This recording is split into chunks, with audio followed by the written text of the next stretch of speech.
anything else. I swore there was a fourth thing I remembered. There's always a fourth thing that you remember. So we're back. Hey, we appear to be streaming. Hey, everybody. Let me see if I can actually... You guys talk so I can see if we're coming through. What up? Boys. There you go. Alright, so yes, we are. So we're back with Down Darker Trails. Death and disaster has struck the party. 2 of them have been arrested for the murder of the third. Oh my god. The humanity. I had to watch Sean's face. It wasn't me! It wasn't Sean. And it wasn't Sean. Hooray for Sean. Sean, we can start off with you. Make a heal check. I How need does a it con feel to check. not be a murderer? Because you're still more have a major wound, don't you? I do have a major Oh, wound. make me a con check. You need to succeed at this. If you succeed, you get 1d3 points back, or some variation of that. And 34 of that's a 65. success. Hooray! So 1d3 back? Success? Yeah, let me double check. No, it's not a hard. It's 2 points from a Okay. hard. Okay. Okay. 2 points for Tracking being damage, hard. major wound. A success. 1d3 points are recovered. So go ahead and roll. You want me to roll? I got, it? You can have it. Yeah. I got 3. Does that bring you up to half of your total hit points? I was above half already. You're above half already. You shouldn't have had. I was only at 8, but you told me I had a major wound still. I was at 8 of 13. Well, you shouldn't have still had a major wound. If it went above half, then. Oh, you had a major wound because it was an impale, and Yeah. I don't know what happened there. Anyway, okay, you're not. So starting Friday, so you get another point back on Saturday. That's where we stopped. So we'll figure out up after that. Okay. One thing, Hutton, though, you've been kind of spending a lot of time off your feet. You haven't had to do much writing. Cunningham's been taking it easy on you. And you've been sleeping a lot, resting a lot. It's been rather warm. It's warming up. You have windows open and stuff like that. But you've been having all these weird dreams. You've been dreaming about, like, this man is by your bedside. He keeps trying to, like, give you something. Like, looks like a newspaper. He keeps trying to hand you off a newspaper. Okay. He looks something like this. He looking like a man. He does. He look like a man. Oh, damn it. Oh, thank you, Yorie. I was like, what has Yorie sent me now? Wow. Let me get to the right place here. Okay. We'll do gaming text so everybody can have a look. Keep in mind, nobody else has seen this person. The fuck is he? There he is. Here he is. This is the guy that is appearing by your bed in your dreams. He's got a mess of hair. He's dressed in a nice suit. He doesn't say anything. He just keeps trying to give you this paper. And then you keep waking up and he's gone. And that kind of thing. It looks like a newspaper. I would like to try to draw him from memory. Oh, nice. Give me, yeah, you got plenty of time laying in bed trying to heal up. Artist man. Yeah, give me a check for your, what, art craft drawing? Art craft drawing. Yeah. 12 of 40. 12 of 40, So hard success. Yeah, so yeah, you get a pretty accurate, you think, drawing. You've seen enough of this guy. You keep waking up in the middle of the night because you have these dreams, and he's just like shoving this paper, trying to shove it in your face or something, or give it to you, or put it in your hand. You're not sure what. Oh, do me a spot hidden, too.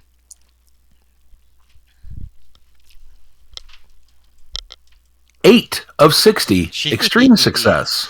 All right. My dice are working tonight. Wait. For now. Oh, yeah. Yeah. I liked this one. Yeah, mine There's worked for. Oh, what just happened? Did I just... God damn it. I just closed out.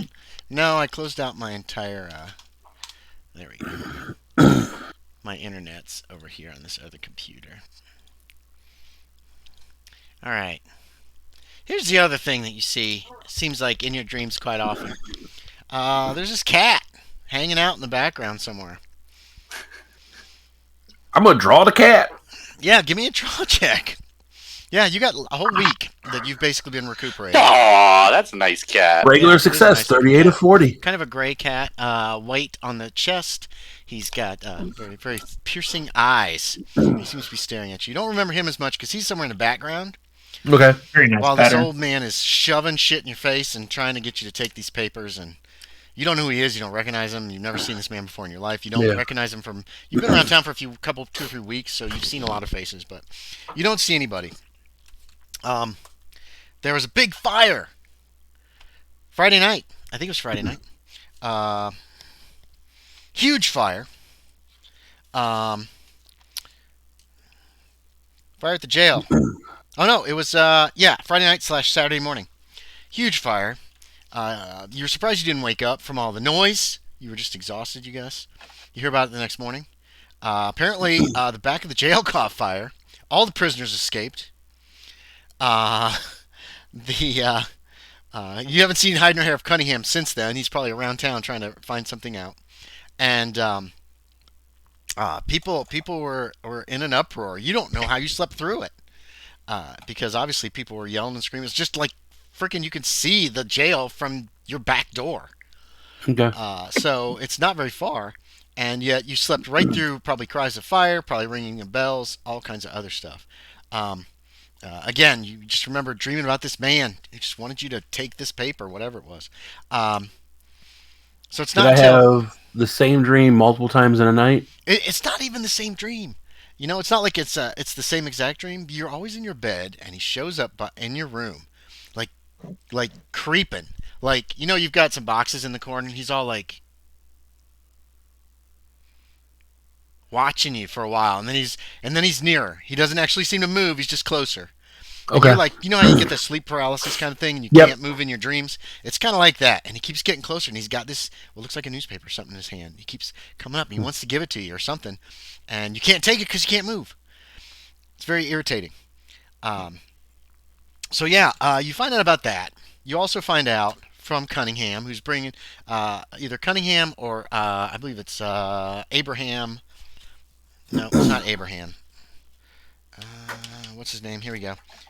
Abraham Grant have been bringing you food, Okay. so you don't have to be, so you can stay off your feet. They're pretty much taking care of you this week, since you about got your leg cut off, and so they tell you that no,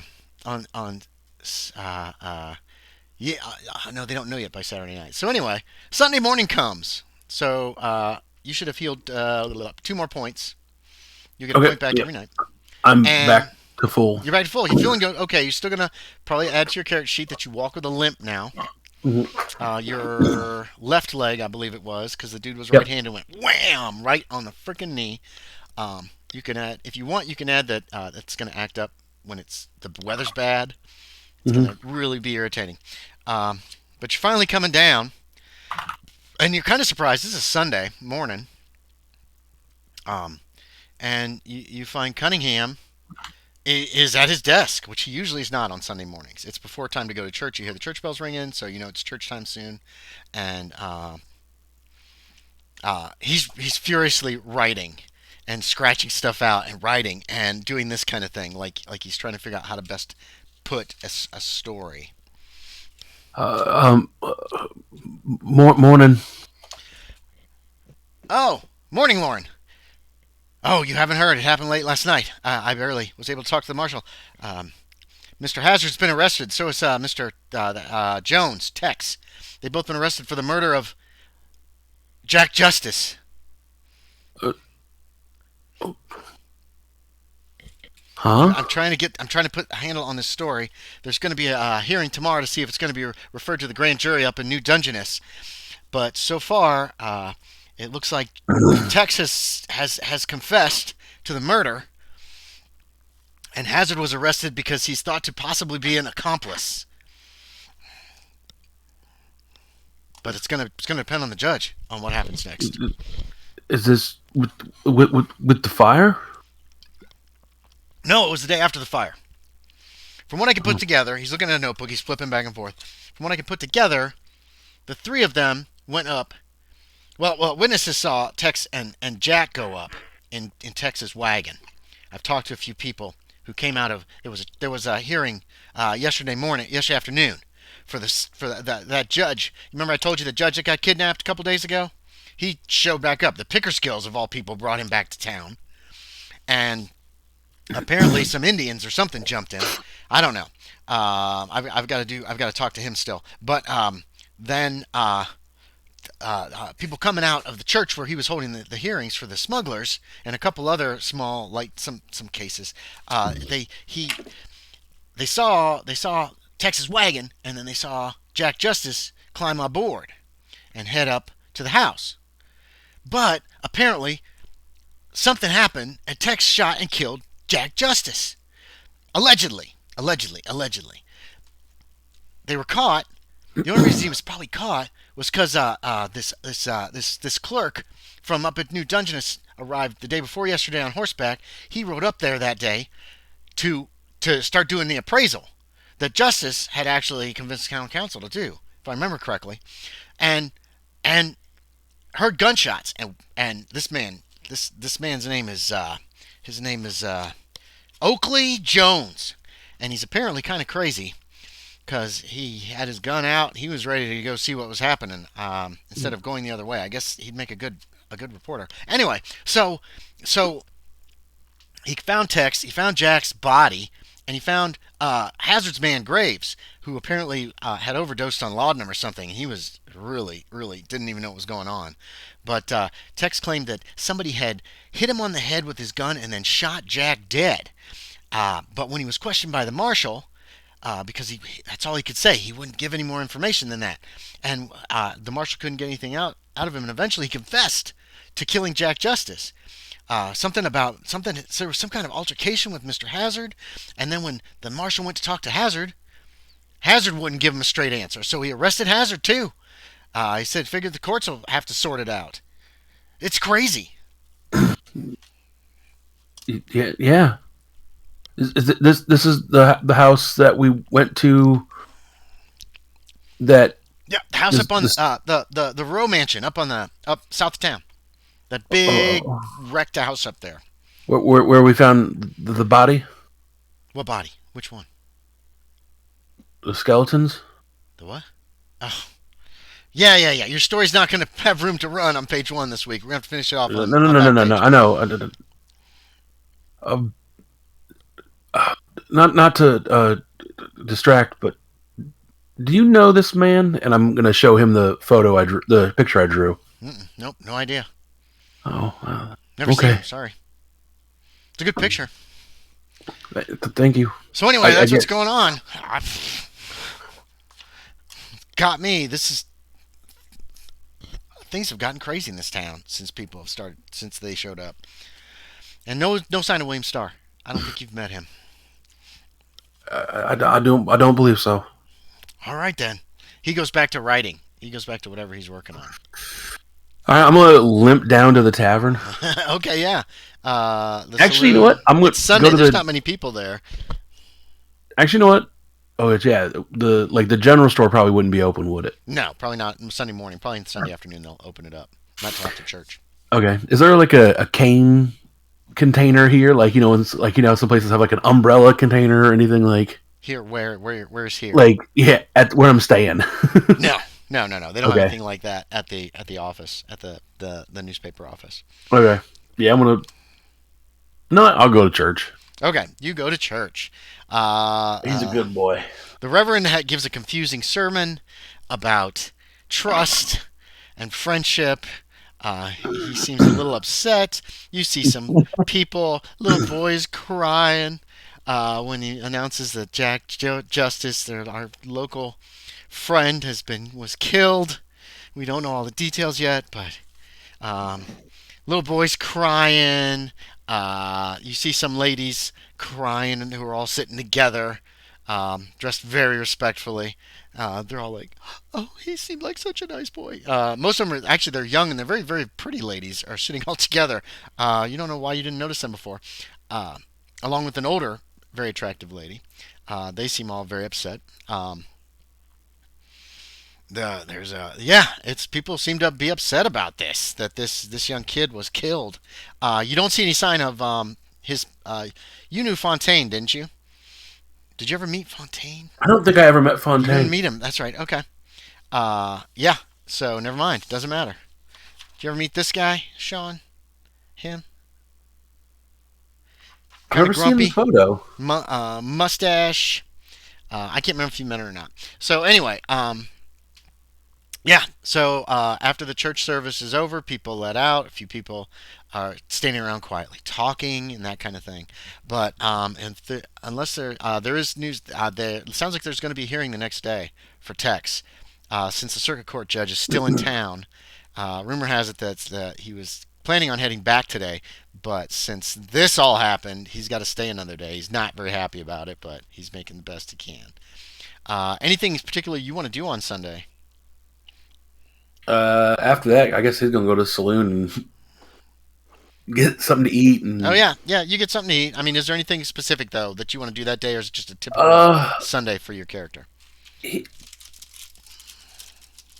uh, he'd ask the bartender about the drawing as well, just if he recognizes him.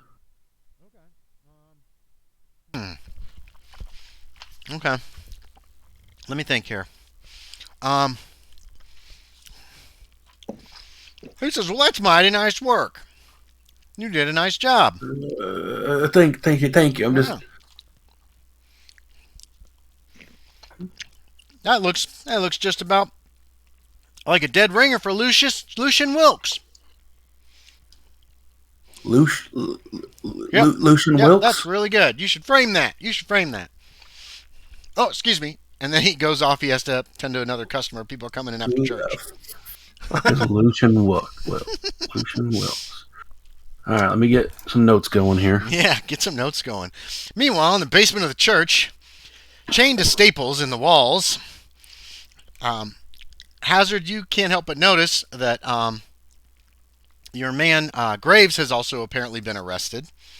The marshal's probably just rounding everybody up that was at the Being scene. thorough. Yeah, you three are in three separate corners of this large room.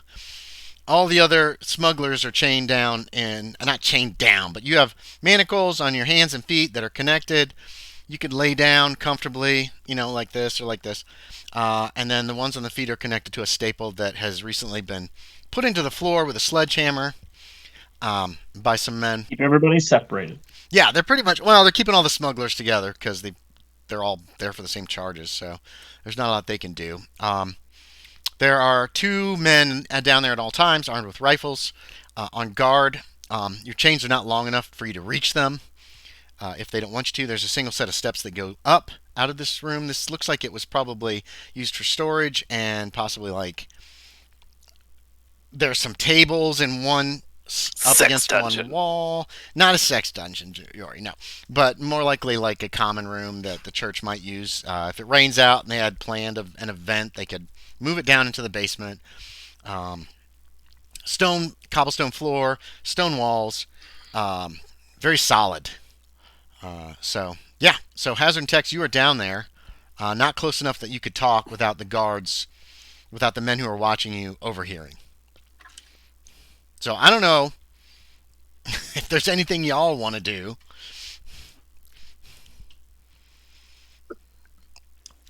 Tex, you've been told that there will be a hearing on Monday. Actually, the marshal came down this morning and told you that there's going to be a hearing on Monday. Hazard, you were told this as well.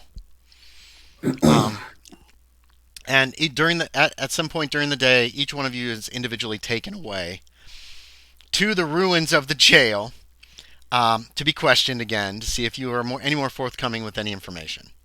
The chains are not removed from you; they're just unhooked from the staple on the floor. Would you want to talk about anything? Would Tex want to talk? You guys are going to have to shout across the room if you want to talk about something. Yeah, I was about to say, So- 'cause I probably want to initiate conversation. Yeah, I don't know.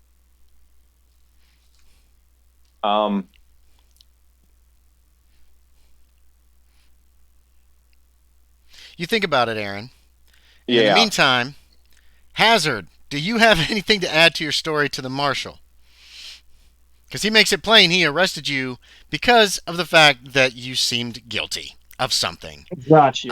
And quite frankly, since you're not willing to give him a story that he can believe, he's going to let the courts sort it out. You'll be given a lawyer once you reach New Dungeness, and that kind of thing. If it's referred to the higher court. He doesn't know that this case will be or what. The judge might not send you. He doesn't know yet. The hearing is tomorrow morning at 8 o'clock. Gotcha. Do you have a statement? Do you have anything else you would like to add to? He looks at his notes. Very little that you said that last night.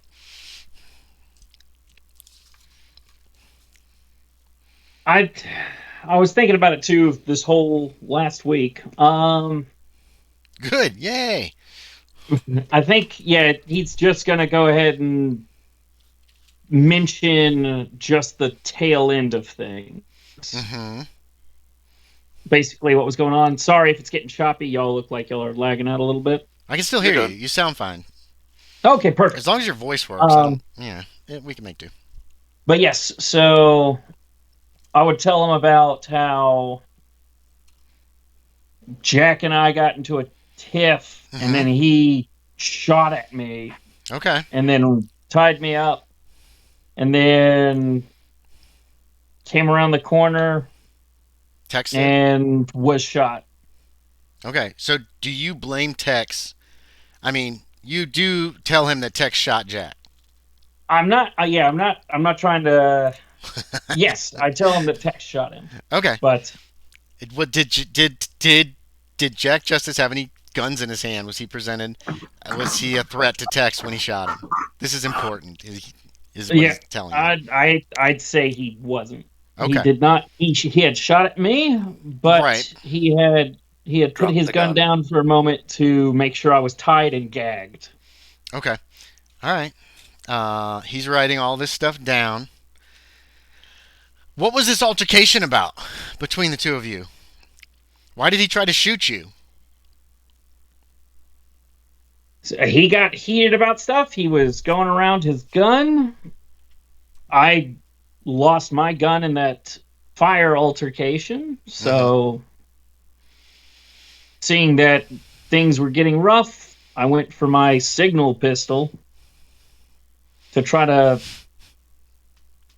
get a drop, but it did not work out, and I almost got shot. Okay. He looks at you strangely with that. That probably sounds pretty far-fetched to him. I mean, what kind of an idiot would try to shoot someone with a signal pistol? Anyway.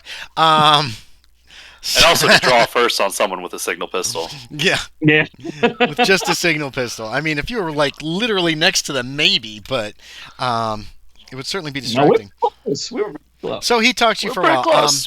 Give me a fast talk to try to come across as sincere. You know what I mean? You're being evasive. You know what I mean? You're not telling him about the altercation. So the fast talk, if you fail, it just means that there still seems to be holes, at least, that you're not adequately covering in this, and something is missing. Is what I'm just telling you that. If you could you didn't bring your dice either, did you?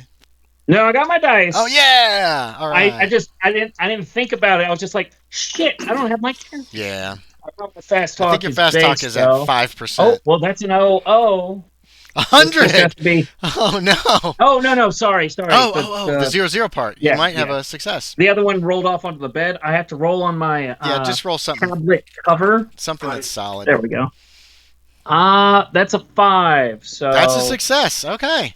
You come across as truthful. Did I have any deficits to fast talk though?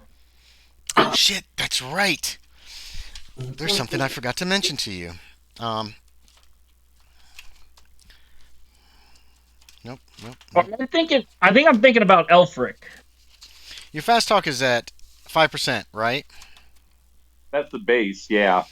Yeah, I think that's what both I of don't y'all think had. I had any bonuses to it. You didn't have anything in it, right? No. Okay, hold on. I've got to find something here momentarily. What the hell? So if he's rolling a what's it called? Psychology. Okay. Yeah, that is a fail. So that is a fail. Yeah, because he has psychology, so it's a hard success necessary. in this case. Okay, so there does seem to be holes in your story. Obviously, you're not telling him everything, and he picks up on that. He doesn't necessarily say anything about it, but he thanks you, and you're returned. The weird thing is, when you sit back down, I mean, each of you has like a bedroll and like a pillow and a chamber pot. It is a chamber pot that is like ceramic. If you try to use it as a weapon, it's just going to break. You know what I mean? It's not like a metal heavy, like you could stun somebody. Sorry, everybody lagged out, so I That's can't okay. hear right now. Can you hear now? Can you hear me now? Can you hear me now? Yes. Oh, so Okay, you said yeah. you're just describing it's ceramic? So it's ceramic, so it'll break. If you try to hurt somebody with it, it's not going to hurt them very badly. Not like a big metal pot. Anyway, when you sit back down on your bedroll, they put this. They connect the lock. They lock up your chain to the staple again. Something like jabs you in the buttock. You know what I mean? Like you sit on it feels like you sit on a little rock or something. In the bed? No, it's in you're still wearing your nightgown. Your nightshirt. clothes. Your nightshirt. You have a nightshirt. It actually feels like it's in the nightshirt between your nightshirt and your flesh. Yeah. Try to inspect. Yeah. That's weird. You remember that little pebble, that smooth ovoid pebble that you found in the dead man's laboratory? Looks something like this. Yeah. Yeah. What the hell is that doing there? That's a good question. You thought that was in the pocket of your clothing. That's usually where you've kept it. Make me an intelligence check.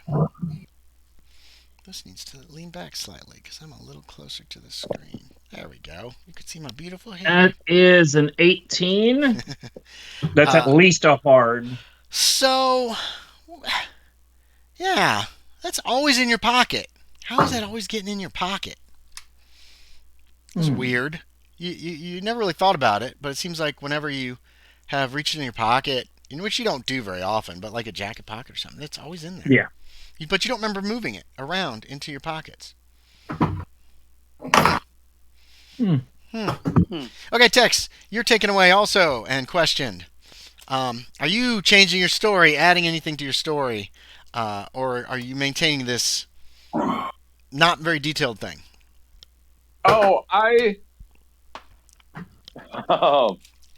He's probably being a little snotty with the sheriff or the marshal. The marshal's being super polite to you the whole time. Yeah. He's probably going to talk about how Jack was acting like a vigilante, making false accusations. Oh, what accusations? It didn't make sense. Okay, what did he say? He said Hazard stole evidence, but then he never offered up any proof of any evidence that he stole. All right. Okay. And then he lets you go on. What else do you want to tell him? I told him I asked him twice to let Hazard go after he had tied him up. Mm-hmm. Yeah, he writes all this down. After the second time, I asked him to stop. He called me simple. And with the last few days that I had dealing with the Pickers Gill, you not doing anything about that, the fire, I just lost it and I pulled the trigger. Ouch. Okay. He's writing all this down. He talks to you for probably about an hour, and then you're taken back. Hazard, you're taken back out there again to talk to him again. And you're asked about these accusations that Jack made of stealing evidence. He notes that you didn't mention that before, so he's curious about it. With all the action that had slipped my mind of why he had brought up his craziness, he said I took something and didn't even mention what. Okay. Okay. Give me another fast talk there, James. Fast talk. He didn't mention what. Yeah, but James knows what Did he took. mention? James, you know what you took. You know that he thought you had taken something. Right. So Again, you're just trying to do this to come across as truthful. So yeah, that one's not. It's a Okay. 90. All right. He thanks you. And you're taken back. Again, then Graves is taken out, and he's returned very shortly. Graves is actually allowed to leave. Graves' chains are removed. Your guess is, you can guess whatever reason you want. Maybe he gave state's evidence. Maybe he narked on you. Oh no. Or maybe he was so high he has no fucking clue what was going on. That's what Because I'm he was figuring. pretty messed up. He's so high. Yeah. He doesn't have that Jack You want to West know that laudanum tolerance. is derived from opium. He so. took too much. He took a lot of laudanum that afternoon. The pain was so great. And Yeah. alcohol. Okay, yeah. So that's everything for you guys this Sunday. Monday is the hearing, Monday morning. Sean, was there anything else you wanted to do on Sunday? No. Okay. So the hearing Monday morning, Cunningham is going. Sean, you can go if you want. It's up to you. It's at 8 o'clock at the church. That's the largest gathering place. That's where they hold town meetings, that kind of thing are usually held there. You gonna draw photos for the paper? I could. It doesn't matter. They can't run them. They don't have the technology to put a photograph in the paper. If you scroll up to 8/24/2022, you can see Judge. What was his name? Circuit Judge. Oh shoot, it's not written down here. Judge Jumpy. No, it's Is he like got Royce, Glasses? I believe is his last name. the one with Glasses glasses? is actually called up. They call forth witnesses. The judge wants to hear everything about this case before he's going to make a decision whether or not to send it to the grand jury. I'll be right back. His name is okay. His name is. I don't know if I printed out the most recent. Damn it! You already have added all these names to the lists. God damn it! I didn't print it out. Give me 1 second. Let's take a peek at NPCs. Is he on the circuit court judge? He's not. Oh wait, out of towners. That's where he'll be. Yeah, there he is. Circuit court judge Gerhard Royce. Big mustache, thinning hair on top. Kind of a gruff man. Doesn't seem to want to waste time. He hears testimony from the sheriff. He hears testimony from Tex. Tex just left. Hazard. I'm here. I'm back. Oh, okay. Tex, you have the option of testifying. It's up to you. This is just a hearing. It's not a trial. But you can testify if you want. No, you don't have to. Hazard, same with you. You can testify, but you don't have to. Basically, Marshal Dodd gives all the information that you gave him, and from you and Tex. People seem to be appalled when Jack Justice has said that he was acting crazy. People, especially these really pretty women who are sitting on one side, they're like, no, not him. He was a good boy. That kind of thing. You have no idea who these women are. They're really dressed nicely. They're pretty. Most of them are very young, like early 20s. Tex knows who they are. Tex knows who they are. Yes, Tex, you recognize them from the school. The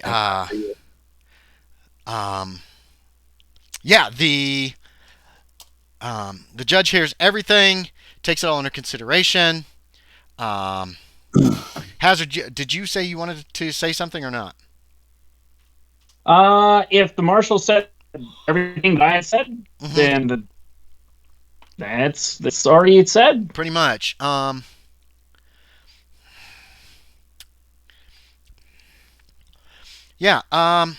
Hazard, any idea what your luck is? The luck won't change. I have your character sheet, don't I? My luck was, I want to say 60. I can at least go with the. It was 60 or it was 65. Let's see, I'm where thinking are you? 65, but since I don't have it, we can roll lower. Let me get it up here real quick. If it will open. There we go. Your luck is 65. Yes. Give me a luck check. We're going to let that determine whether or not this judge thinks that you were Pretty just a good witness chance. or you were somehow involved, in league. Oh, 3. So we God, can plan on that's my an next one extreme. being 90-something. Okay, so, the other person that does testify is Fontaine. You recognize Fontaine. He is introduced as Sebastian Fontaine.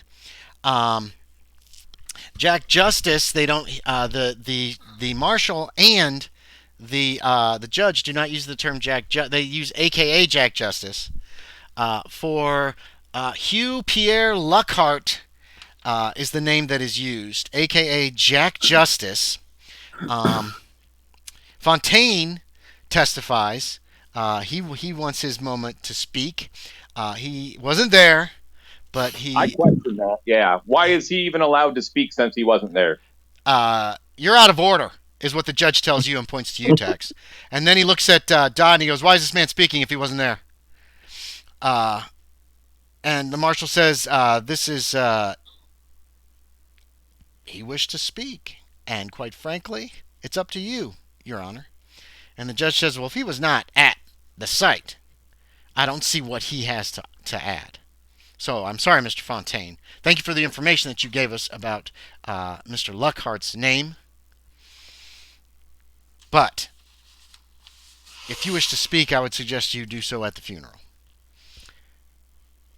I'm going to remit this to grand jury for James Jones Jr., a.k.a. Tex. He will be transported to New Dungeness as when possible. I believe Mr. Hazard was merely an unfortunate witness to this event, and I apologize for you being held for 2 days, Mr. Hazard. Perhaps you should better choose your company next time. Case dismissed. Or no, he doesn't say case dismissed. And then he raps the gavel and people start to leave. Maggie's not there, Hazard. You feeling happy about that? Because you know she'd be just glaring at you. I would be happy she's not there. And you do notice Fontaine is also glaring at you.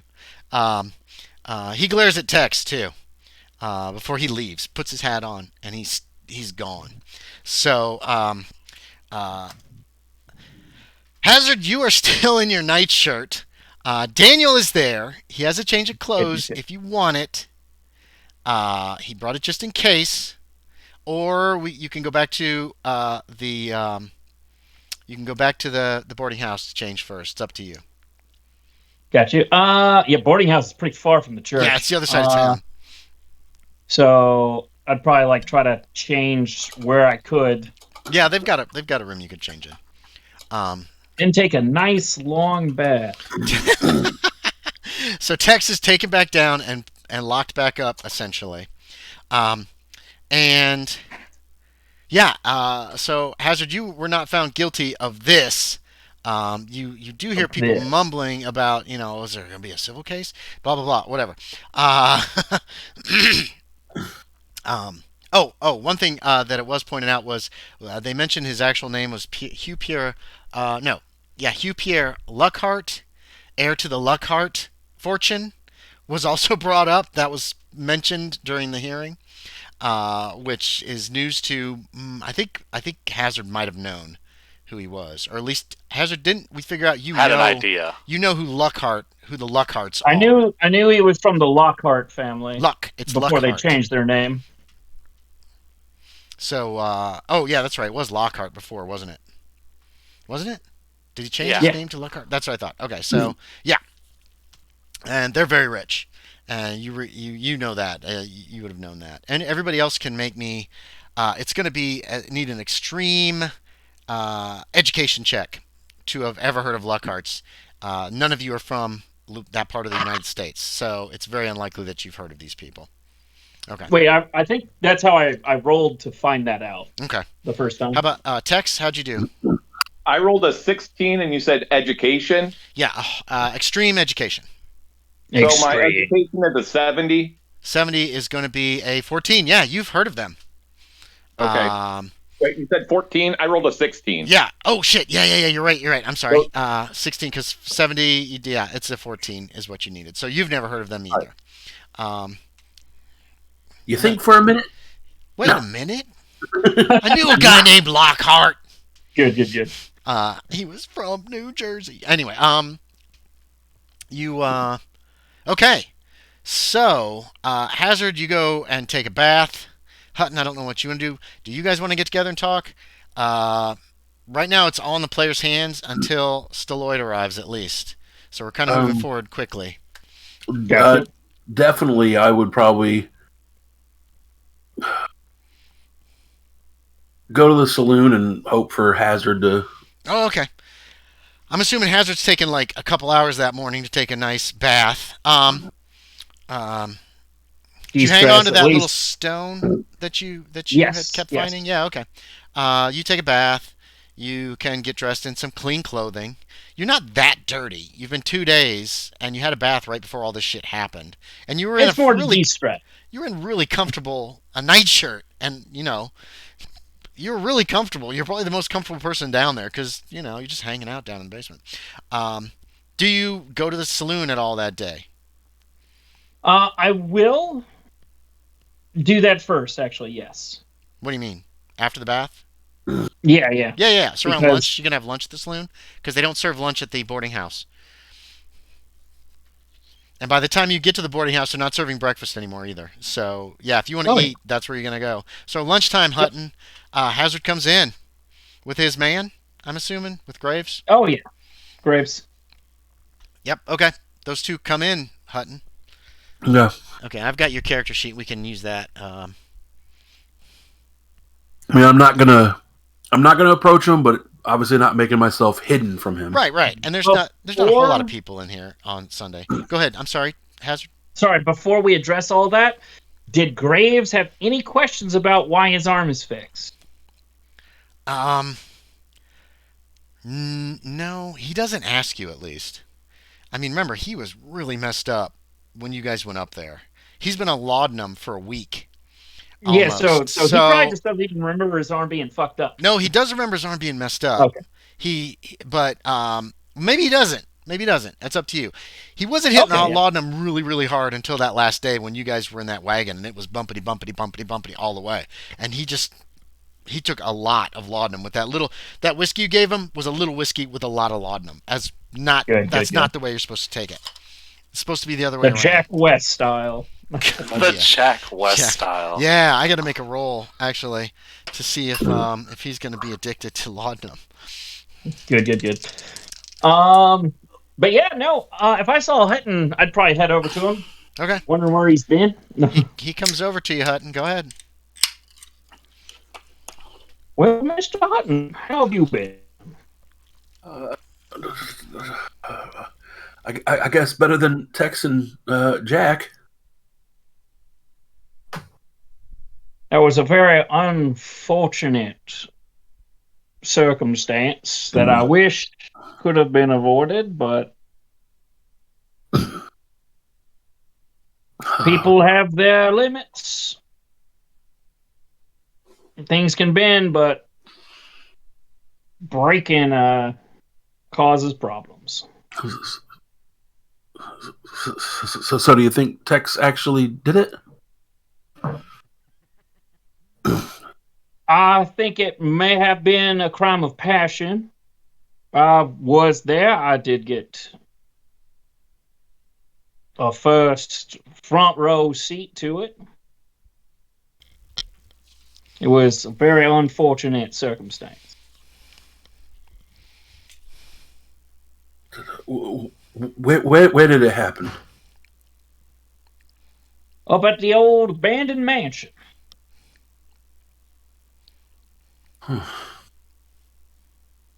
Okay. I've just been trying to heal. And you're looking much better. I did notice you were stumbling a little bit. Well, I almost lost my legs, so... Yeah. Are you, when you walk, does it look like you would improve your walk if you had a cane? He's limping. I don't know. That's a DM question, He's I guess. limping, yes. Well, I don't know if they have a store around here, but we could fashion you up with a nice cane, if that would help you. I was looking to get one to see if that would help. All right. Man, these last few days have been something. Oh, by the way, Hutton, check my breast pocket. This was for you from the work we've been doing for the city, or for the town. And you just got $100. Oh boy. Yeah, there's $100 there, probably in 20s, Like maybe in 100 5s. Like 133 now. Well, Nope. Everybody gets 100. what happens to that money is up to you. This was for the smugglers? This was for, yes, us retaking the boat. Or for taking the boat. But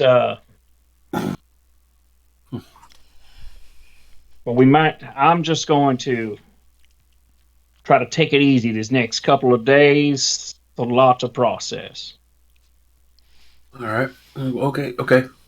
I like that, boy. Would you like to come with me To the old mansion. Maybe to you'll be check killed. Sorry. Trap I'm door. sorry. I'd like to see how it works. No, Sorry, say that again. No, you're fine. I'd like to take you to his residence to check on his companion, Fontaine, if you'd like to accompany me. I just thought about it. You're not getting that book back. I suppose I could. Yeah, it's just to check on him, see how he is, and see what we can do to help the Luckhawks. Seemed very upset. In these tough times. He was, but, I mean, I'll be upset too if Daniel died, so I understand.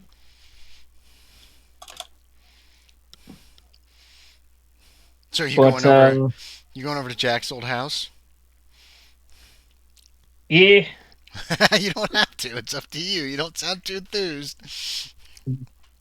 Well, yeah, but it's something that should be done, I feel like. Knock, knock, knock. The door opens. There's Fontaine, hatless. He stops when he sees who it is, and he glares at you, Hazard. What do you want? No, sorry. What do you want? I want to formally extend my sincerest apologies for your loss. That's I not never knew worth y'all's. much. I never knew y'all's relationship too much, but he was clearly important to you. You led that boy to his death. I knew you would. I warned him several times that you would lead him to his death, and you did. So if you will excuse me, sir, I have a funeral to see to. Boom. He closes the door in your face. Oh, you heard Jill. You heard a dog barking right before he opened the door, too. Oh, I forgot about the dog. Yeah. But I would assume he does not want at least me at the funeral. He seems pretty upset, yes. Yeah, and so I just flee. Okay, yeah. Well, Hutton was there with you. You two went, and yeah. Yeah, you can buy a cane. I don't know if you wanted to buy a cane, Hazard, at the general store. They do have canes. Yeah, they've got canes there. You can buy him a nice cane. Couple bucks. Sweet. Which one would you like, Hutton? Look at that one with gold and diamonds on it. Nothing fancy, just yeah. They've got some plain canes that are just like something sturdy. A nice sturdy cane. Yeah, you can find one. It's going to be under your minimum daily, so. Lord, yes. Okay. Hazard trying to buy his way back into the good graces of the people of Saltmarsh. Anyway, so anything on Tuesday y'all want to do? Is that the day that Tex is being... No, God, no. Transported. Basically, you find that the judge left Monday right after the hearing. That was his last thing he had to do. He got on his roan, headed off. He's got to get all the way up to New Dungeness, which is at least 2 or 3 days travel.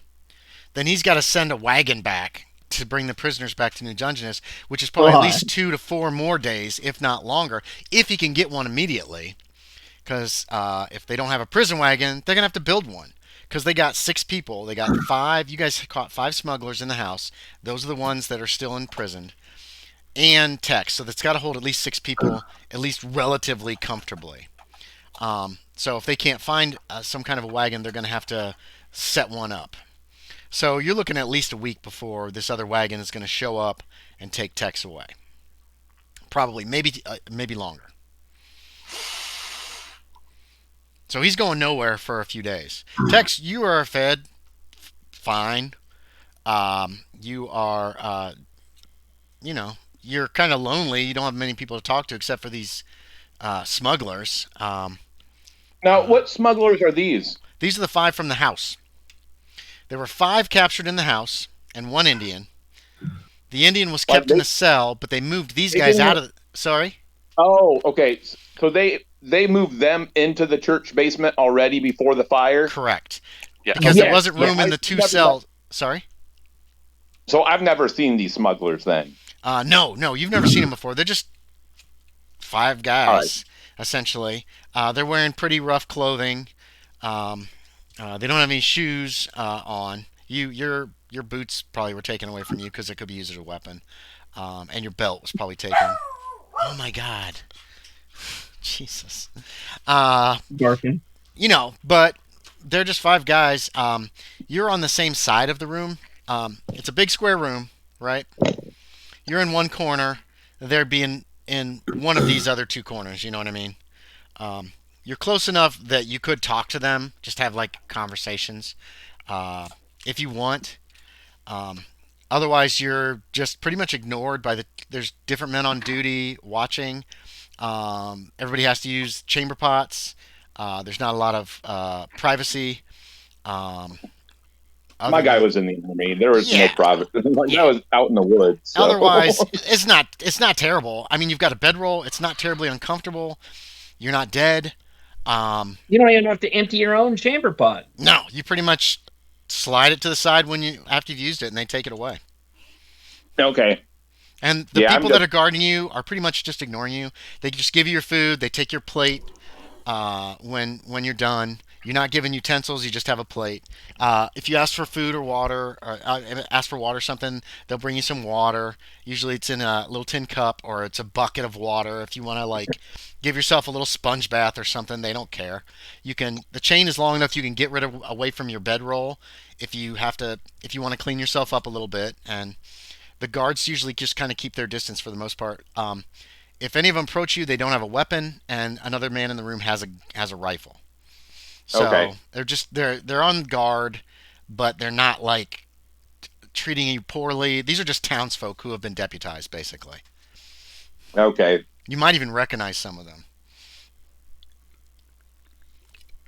Yeah, I'm just pretty much keeping to myself at this point. Yeah, you can. People, they leave you alone. Well, you got a whole corner to yourself. The other 5 guys are all kind of clustered together, so you got the ritzy corner. Okay. Anything on Tuesday that you guys want to do? I'll probably finish off a letter I'm sending to John to get one of our best lawyers. Oh yeah. To represent Mr. Jones. Okay. Yeah. That means you're going to probably want to go up to New Dungeness some point soon. You could also write a letter to the clerk of courts there to let them know about this, that you are intending to hire a lawyer for him. You would know this. You would have enough knowledge of the law and this kind of thing to know you need to send them a letter too, so they know that a lawyer is going to be on the way. So yeah. Is Text permitted visitors. Who you asking? The local sheriff. Marshal Dodd? Yeah. Yeah, he'll let you visit Tex. He's going to accompany you. Okay. Yeah, you're not armed, are you? If they don't want me armed, I wouldn't be armed. No. Well, I mean, do you carry a gun around town? Not typically. You have a rifle. You're a rifle guy, right? Yeah, maybe his knife, but No. Okay. Yeah. No. It's not like he searches you. Is your knife visible? Is it a big Bowie knife? it's a Bowie knife. Yeah, it's probably too big to conceal. So if you've just got it strapped on your side, nobody really pays much attention. But once you reach the church basement, the marshal just kind of surreptitiously or just subtly reaches over and just slides it out of the. I mean, if I see him reaching, I'll grab it and hand it. Yeah, he just tucks in his belt for now. And he stands and he talks quietly with one of the men on guard duty while you walk over to Tex. So Tex Hutton's there. But Marshal Dodd's there too. Mm-hmm. All right. Marshal Dodd's across the room. Hutton walks over to you. You guys are all on the far side of the room from the steps that come down. Okay. Dodd's over here with the guards. The two men who are guarding you guys with the rifles. Hutton comes over. If you guys talk quietly, nobody's going to hear it. All right. Okay. It's a big room. I'm not here for the paper or the law. I'm just curious because apparently the last couple days while I was healing, I just want to hear it from you that you did indeed kill that boy. I most certainly did. What's the sense motive? It's not sense motive. What the heck is it? Psychology. And I now, am good. If he has, and I remember from last time what Aaron's fast talk is. So if he has a fast talk of more than 51, you'll need a hard. But I'm not going to tell you that, Sean. So more than 50, sorry, 50 or more. What'd you get? I got a 51 out of 55. 51 out of 55. He does not appear to be lying.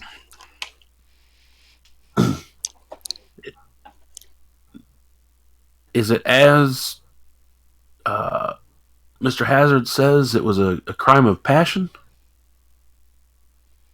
If by some young... I'm trying to think of how he's going to say it. That's okay. If by crime of passion you mean some kid thought he was the law and could take someone in, yeah.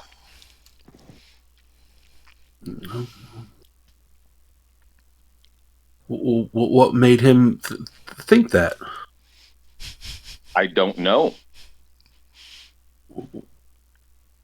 What happened in the house? Wait, do you know? We never even got in the house. Aaron, you knew what was going on up there, didn't you? Yeah. I knew what was going on, but Sean, I mean, as far as I know, Jack didn't know what was going on. When he said that he didn't know, that's that second question. He wasn't too sure about himself. You don't think? Okay. And on the actually, we never Aaron, got in the house. You could try me a fast talk roll, Aaron, for that. All right. Well, he didn't get in the house. Yeah, actually, true. Well, he said Yorie. we didn't get in the never got house. So yeah, you can do me one fast talk, Aaron. I failed. You failed anyway. Okay, yeah. So yeah, Sean. Those last two questions, he was not being completely forthright with you. Well, Tex. I guess Mr. Jones is your name. You can just call me Tex. It's fine. Tex. Oh, all right. Yeah. Well, I'm sorry that this all happened. Me too. If there's anything I can do before you go off to trial, let me know. Get me out of here but I don't see that happening. Get me out of here. I look back at the marshal and they're not really paying attention to you. I mean, I'm a decent shot, but no offense. I think they're bigger men than me. There's three. That's fine. I completely understand. Well, I wish you luck. Gonna need more than that.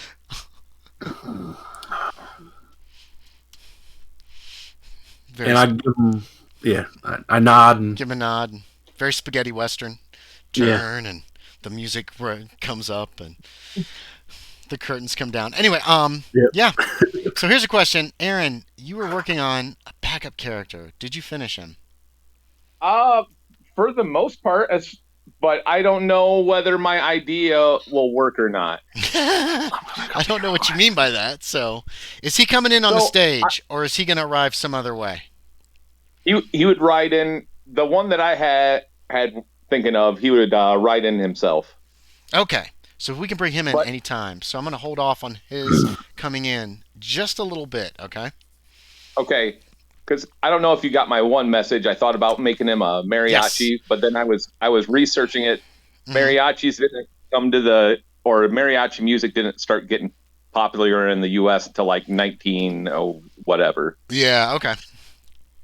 So it's close, but not. So just nobody likes you? Well, I don't think it really came to the country before that. Yeah. The Mexican-American War happened not too long ago. That happened after the Civil War, did it not? No. Mexican-American War was in the 1840s. Okay. And that's when Texas, that was a mess. So you were pretty young for that. Ago, I'm sorry? It's like 30 years ago, though, isn't it? Yes. Yeah. From right now? Okay. Yeah, because it's 18. What are we talking about? Mexican-American War. Alabama. So, I mean, it would be your call whether I could play a mariachi or not. I'd have to do some research, but probably. I mean, you could. I don't. What is a mariachi? Is this a musician? It's a Hispanic musician. Guitar player. Yeah. Oh yeah. I don't know. You could still be playing a Mexican guitar player. You know what I mean? And we can figure out whether or not mariachi is really a thing that would work yet. And he could still be. He's really far north from Mexico, but hey. Right. As long as you have a good reason, make sure you have an idea of why your character would come all the way out here in the middle of nowhere, no matter who he is. But he has his own horse, I take it? Yeah. Okay. He will have his own horse. Yep. So, so we're going to hold off on getting him in quite yet. Wednesday, and nothing else on Tuesday, right, gentlemen? No. Okay. Wednesday, the stage shows up at noon. Pause. Yes. No, I remember the last question thing. What's the last question? Can I, in the time of the year, have gotten a ring with an onyx black cat like inset type thing? Yeah, you guys are wealthy enough. Write down how much it's worth. And then pull that much money out of your savings. You could have done this in the last year and a half, or last 9 months, or however, since that character. And then 2, can you bring a horse with the stage? No. But there's probably going to be horses for rent in the towns that you're going to. But Stalloid's horses are important to him. I was about to say, Stalloid loves his horses. I love my horses. They pull. Plus, you probably had to take the train to get up here. You know what I mean? Now, if you want, you can. You could ride into town instead. The stage and everything is just going to take you a lot less time to get here. Well, that's what I was going to say is could I have been following the stage so I wouldn't get lost and stuff? You could ride along with the stage if you really want. All right. I'm not bringing the whole wagon, but I'm bringing one horse. One horse. All right. Which horse are you bringing? I'm bringing Coriander. Let me see what I got written about Coriander. I transferred your horses to my horse list here. Also wanted to know when Coriander whose funeral was. There's been no mention of a funeral in town. Slate-colored riding horse, male, Coriander. Yeah, he also had, I think it was High Jumper and Fearless? Yes, Fearless and Good Leaper. Good Leaper. I think how I wrote it down here. Yeah, so you're going to not have much trouble. I'd probably give you a bonus die, Exceptional Leaper. So you probably get a bonus die on your ride checks to jump over obstacles, if you want to jump a fence or whatever. But so you're following behind. So there is one other person on the stage coming into town, but you don't really get to meet him because he's on the stage. Well, actually you can, Yorie, if you want, talk to him at some point. You're stopping at every town. The stage stops, rest the horses. It's usually a day, 1, 2, 3 days. I didn't want to get lost on my my way to Saltmarsh. I can't blame you. Let's see. The guy, let me find him. He's on the, not character sheets. NPCs. And I was very tempted to bring in the wagon. You could have, man. I asked you before if you wanted to. I know. I was very tempted to, so that I would roll into town with the big Brandon Stalloid wagon, and they'd be like, "He's here!" Yeah, pretty much. Yeah. All right, so you're going to arrive a little more anonymously. This is the fellow who was actually in the stage. There's only one person riding the stage. His name, you find out during one of your stops as you ate together, is Boyd Manning. He's kind of a mouse-ish little man. He's got his hair parted down the middle. He's wearing pince-nez glasses. He's wearing a jacket that is very tight around the collar, paper collar. He's got a little tiny, really tightly tied tie underneath his high. You know, some of the jackets of the time would come all the way up to here. You know what I mean? Nowadays, the jackets are cut down like this. This one's cut like this. So yes, I have business. I have business in Saltmarsh, and he finds out who you are if you tell him. He's very talkative little man. A little weird, kind of strange. Oh yes, I've never been out to this territory. Oh yes, it's very interesting. Yes. So a little he puts you off a little bit. He's not very good socially. You know what I mean? Yeah. And again, the name is Boyd Manning is the name that he tells you. Boyd Manning. Oh, I'm sorry. I want to retro something in. Oakley Jones also did speak at the hearing to tell exactly what he saw and that kind of thing. And it was pretty much everything that happened just the way you remember it, Tex and Hazard. So just I forgot to mention that, but he definitely would have spoke. Okay.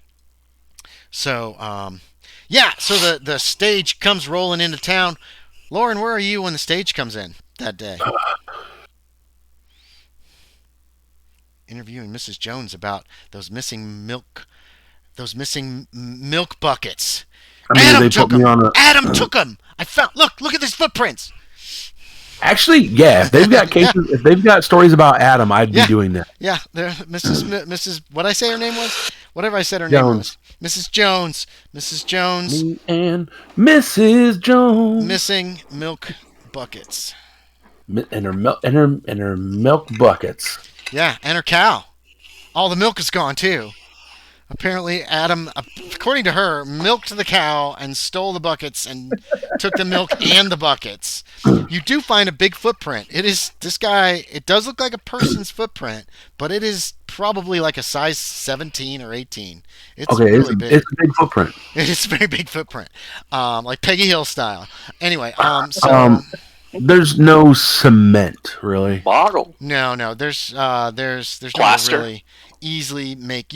You might be able to get some plaster at the general store. Yeah, the general store if you want to try to get an imprint of this. I would like to do that. All right. For plaster Paris, you need to go to the specific store. Shut up. Otherwise, it's just thick, hardening stuff. What are we using here, Sean, to make a plaster imprint? There is science forensics, which doesn't exist yet, really. So you might have that at 1%. Have you ever made a plaster cast of something like this? I have never. Yeah. But I've studied. I know they can be made. I like the electrical repair starts at 0-0. I mean, you have no chance of succeeding that randomly. You have to be trained. Nobody works on. What electricity are we going to be training on? Well, someone did it at 0-0 and learned a very important lesson. Yeah. Don't. They're a smoldering corpse now. Just give me a roll, Sean. It's really low for you to make a decent one. All right. For you to not get impatient and pick it up too soon or mix it correctly. I mean, like a 5 or 10% chance is what I'm thinking. 84. Or we could give you like an extreme education check. How about that? Extreme education 84 check? Is still a big old fail. That would be a regular success. So you end up destroying the print in your attempt to get the cast made of it. I mean, you still measured it, I would say. You could have drawn it. You even could have, drawn it to scale. You know what I mean? Okay. Just, literal size on your drawing pad or whatever. But when you went to try to do this plaster cast thing, it just didn't work out. Okay. You're like, this'll. Here, I thought I had a good idea. This'll never catch on. Yep. Hazard. What about you for that day? So Loren, you're out with Mrs. Jones's house during when the stagecoach comes in. You see it Is come it in just though. one footprint? Yeah, it's only one that's clear. Okay. There's a patch of mud. Maybe the mud was too wet and the plaster just mixed with He it. spilled the milk. Oh yeah, maybe he spilled some milk. Yeah, that's why it was muddy in that spot. Hazard, what about you? So during the hearing, I would have heard this guy coming in to appraise the house, and I ran into this. So I was like, oh, well, shit, the appraiser came. So go check on him. Make a luck check. Luck check. Yeah, that's the easiest way. You got that 65. Oh, well, I didn't get... Oh, my God. Stay on the fucking thing. There we go. Oh, no! 100. 100! Yes. Lose power! Lose power! No. Lose I'm power. trying to think of... you end up on a wild goose chase, James. Oh, yeah. I'm used to those. He's down at the clerk's. You go to the clerk. No. He wasn't here today. But I understand he was trying to talk to Jeffrey, to Councilman Jeffrey. You go find Jeffrey. Jeffrey's like, I haven't talked to him since last week. Why don't you check up at the house? Maybe he's still up there. Although I thought he did all of his appraisal on Monday afternoon. Maybe he went back. You can't find him. Every place you check. I would check the saloon for him then. Okay. Do you want to be around the saloon when the stagecoach comes in? No, sure. Do me a spot hidden. Spot hidden. Yeah, let's see what it says on your character sheet. Spot hidden says 40 on this, so we're gonna go with that old score. The old one, 42. Yeah. So I'm we're pretty gonna sure I'm around 50 something, Yeah. but we can use the base. I don't mind. We'll use your base because. But send me an updated character sheet when you get home, so I'll have Definitely. one, and I'll put these old ones in another file and keep the newest one up. You don't notice it. You go to the saloon, you have some lunch, you see the stagecoach come in, followed by a man on a horse. You see a small man get out of the stage. A little mousy man with hair parted down the middle, wearing pince-nez glasses, so there's no temples on him. They just hold onto your nose. And just, oh dear. Puts his hat on. It's askew. Looks like he is heading for the hotel. He's going to probably get a room there. The man behind him, riding in on a horse, is dashingly handsome, clean shaven. You're clean shaven, right? He's growing a mustache now. I decided to just go straight with the Tesla It picture. just looks like Tesla. Okay. Hair's parted. I believe your hair is parted down the middle. It's done up nicely with pomade and very nice looking. Wearing a nice suit. He's got what are you carrying? Just a couple saddlebags with your stuff, or did you have? You could put the stuff on the stage if you were carrying more stuff. Okay. So.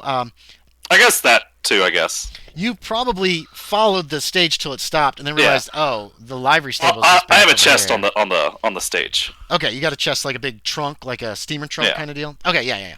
So you're gonna stick with the stage for now. You could tie your horse up out front of the saloon, and then wait for your trunk. So this gentleman's waiting. I actually, when he goes to pick up and throw my chunk off, I go, no, I'll get it. Okay, yeah, they'll let you. And I lift it off. It is raining. Things in there. It is raining again. So it starts raining just as the stage arrives. We're gonna say. So you see this man, Hazard. He's relatively dapper. Stalloid, make me a spot hidden. Actually, I believe your spot hidden is really good, isn't it? That's a hard success. Extreme. What does Mousy Man look like? Good God. Mousy Man's picture I stuck in there. It's not the exact roll I need for an extreme. It's 10 less. I see Mousy. Yeah. Oh wait, no, that's Professor Stone. The last guy. What? Where? I posted the picture of Tesla too. Okay. There we go. Is that up in character pics? Okay. So Stalloid, you notice a poster. I noticed two men sitting on a porch. Yeah, you do see the two old men. They're like, I remember that day that Jack filled in that pothole. I do too. He was a good boy. Um, uh, so what you notice, you can't help noticing them, but what you do notice is there's a poster up in front of the saloon that says, coming soon, Brandon Stalloid, the writer of the Jack West Dime novels. Okay. Does Stalloid write the Jack West Dime novels? This is the moment of truth. Uh-huh. He has not had any time to write Dime novels in the last month. Has he ever even heard of Jack West Dime novels? I'd say no. He probably does not read dime novels. You see this. You know your name is pretty unique. There might be 2 Andy Millers or 2 James Browns or 2 James Browns or but there's millions. But they are millions. But Brandon Stalloid is pretty rare, so that strikes you pretty severe. Like, however you want to react, there's your reaction. Yeah. James, you could make me another spot hidden. Spot hidden. Yes, please. I'm just a roll over here. Okay. 49. Okay, so you don't really notice his reaction to this. I'll offer my umbrella to Mousy Man if he's already trying to come inside. Yeah, he is. You hold shield your him from the rain. Oh! Thank you so much. Thank you so much. Oh my goodness. Oh, the weather here. It changes so quickly. He's walking in. Stalloid. Yeah, you see this. You're kind of shocked. You're taken aback. Long enough. I'm coming soon. Yeah. And then you notice there's another man coming down from the porch / wooden sidewalk in front of the store. He's a man with a mustache, severe look. He's wearing a bowler. He's carrying a terrier in his hands. And he presents one of the men with a ticket and puts the terrier into the stagecoach and closes the door and says, you stay there, Jill.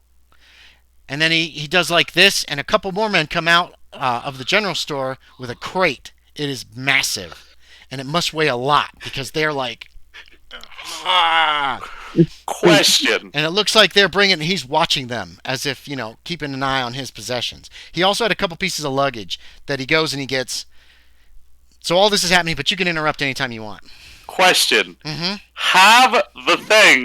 Did the things that Jack ordered arrive on this stagecoach? Oh shit! No, they didn't. They did not. Oh, I know when they're arriving. I know when all the orders are arriving. Any of my stuff? No, your stuff is not here yet. I would love that. Just like, is there a Jack Justice here to pick up a package? No, they're not here yet. I figured out exactly. There's a tear out of Fontaine's eye as he pulls his favorite bottles of whiskey out of the crates. Oh, that would be so poignant. No, they're not going to arrive quite yet. I figured out when they. Oh, and his bottles of hot sauce. Yeah, hot sauce and whiskey. His favorite thing to have together. He makes little Boilermakers out of them. That's a tequila rose. Whiskey and hot sauce? It's actually tequila and hot sauce. It's also a pre-made tequila cream. I think that's called a hot toddy. Oh no, it's definitely not. I know. Anyway, so you notice this: the driver and the guard get the luggage down, including your luggage. They get your piece of luggage down, your big trunk, and get some of the stuff onto the. They throw the mail sack down at a kid, and almost knock him over, and he takes it in. He brings out. He had another mail sack that he hands up to them. They manhandle this giant crate. Hazard, give me one more spot hidden. Because Fontaine's on the wrong side of the stage from you, because you said you were at the saloon and dealing with 11. This little mousy man. You finally notice Fontaine on the other side of the stagecoach as they're putting this massive crate on top of the coach and tying it in place. It looks big enough to hold a coffin.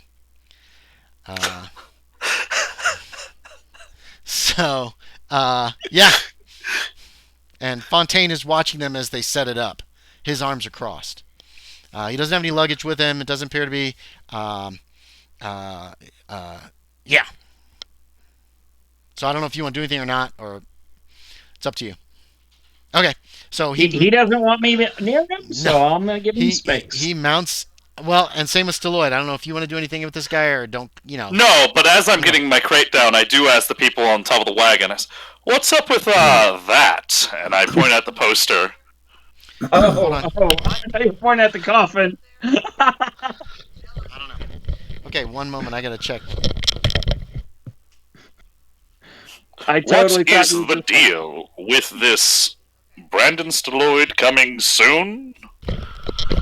Okay, sorry about that. So he asks, what is the deal with this Brandon Stalloid coming soon? Who are you asking this to? The stage people. They kind of look at this poster. And one of them says, "Don't know, sir. I don't live here." Ah. And then they get back to work getting stuff up and tying down this big crate. I guess I get my luggage onto the porch of the hotel Yeah. at the front, at the least, and then I go to the stables to put up Okay. Corey. Yep. Your Once stuff's just on the porch out of the rain. Yeah, Stalloid stuff is just sitting there, exposed to be stolen. Of course, there's two old men sitting 10 feet from it or so, just rocking. Sorry, the stranger's stuff. Nobody knows his name yet. Stalloid, does your big trunk have like Probably stickers on it from like different states or anything, or No. But it is probably, is it called what is it called? stencil? With like expensive luggage where you have like initials engraved on it. Oh yeah. Embroidery? It does have a big BS on it. BS. Yeah. In like brass or bronze or something nice. Yeah. Okay. Okay, so the driver and the guard go in and have a quick lunch. Then they return. By that time, Stalloid, you have come back from the stables. They're Is gonna. the poster on the hotel or is it at the general store? When you look, you 'Cause there's see a- that there's one on both. Ah. It's like out front, like posted on a window. Or I'd go into the probably general store first. like a space on the wood that's big enough to hold something. Okay, you go over to the general store. General store's big. There's a lot of goods in there. There's an older gentleman. Well, actually, no. There's a kid behind the counter. Another one sweeping. There's a mail room off to the side. You can hear movement happening in there. You're starting to hear the thunk of letters being put into boxes. You're muted. That was intentional. Oh, okay. What are you doing? It needs being weird. Oh, well, stop it. Aren't you, Yorie? Well, so that's what you see, Yorie. What do you want to do? Mm-hmm. I walk up to the counter. Okay, there's a young man, probably 16 or 17, behind the counter. He goes, "Hello, sir." Well, I do not know how you knew, but I am here. Oh, Brandon Stalloid. Oh, you're Brandon Stalloid. Oh, hey. He calls the other guy over. They're like, they're very excited. They're asking all these questions. They're peppering you with questions and not waiting for the answers about how you knew Jack West and were all the stories. We traveled true? together. Were they true stories? Oh, they're all true. I believe. I don't know. They seem very excited. May I see one of these dime novels? Oh, they didn't. We didn't get any this week. We got some a week or two ago, but they all got given away. He points to a little sign that's like knocked over that says "Free courtesy of Jack Justice." That wasn't written by Jack Justice, obviously, but somebody wrote that. Well, so I see a sign that says "Free courtesy of Jack Justice." Yes, you do. Who's Jack Justice? They look at each other and they both look very sad. And then they look out and they say, "Well, they're just putting him on the stage now, on top of the stage." Oh.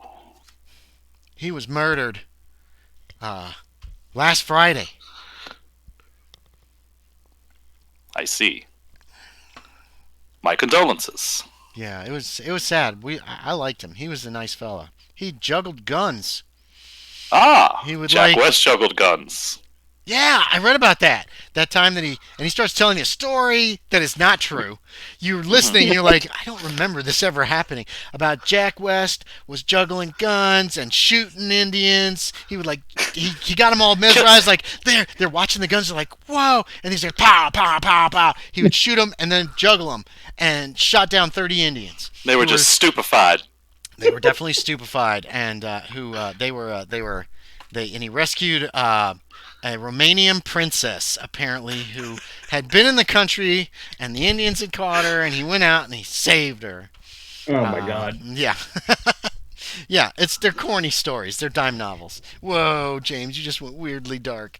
Was that your tribute to the death of Jack West? Anyway, so yeah, so they're just telling you these stories that you don't recognize any of these stories they're telling you. They're crazy, wild stories. Crazy wild stories. Yeah, about talking about like characters like Jack Alley and White Ward. Yeah, well now, yeah, some sound somewhat familiar. The names are mostly changed, but yeah, you're just like, yeah, you're however you are. These kids are very excited, and they're like, but you know all about that because you wrote it, and and all that stuff. Oh, I lived it.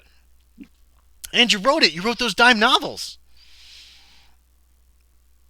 I can't tell you a lie. No, I did not. What is it? But I thought you said you were Brandon Stalloid.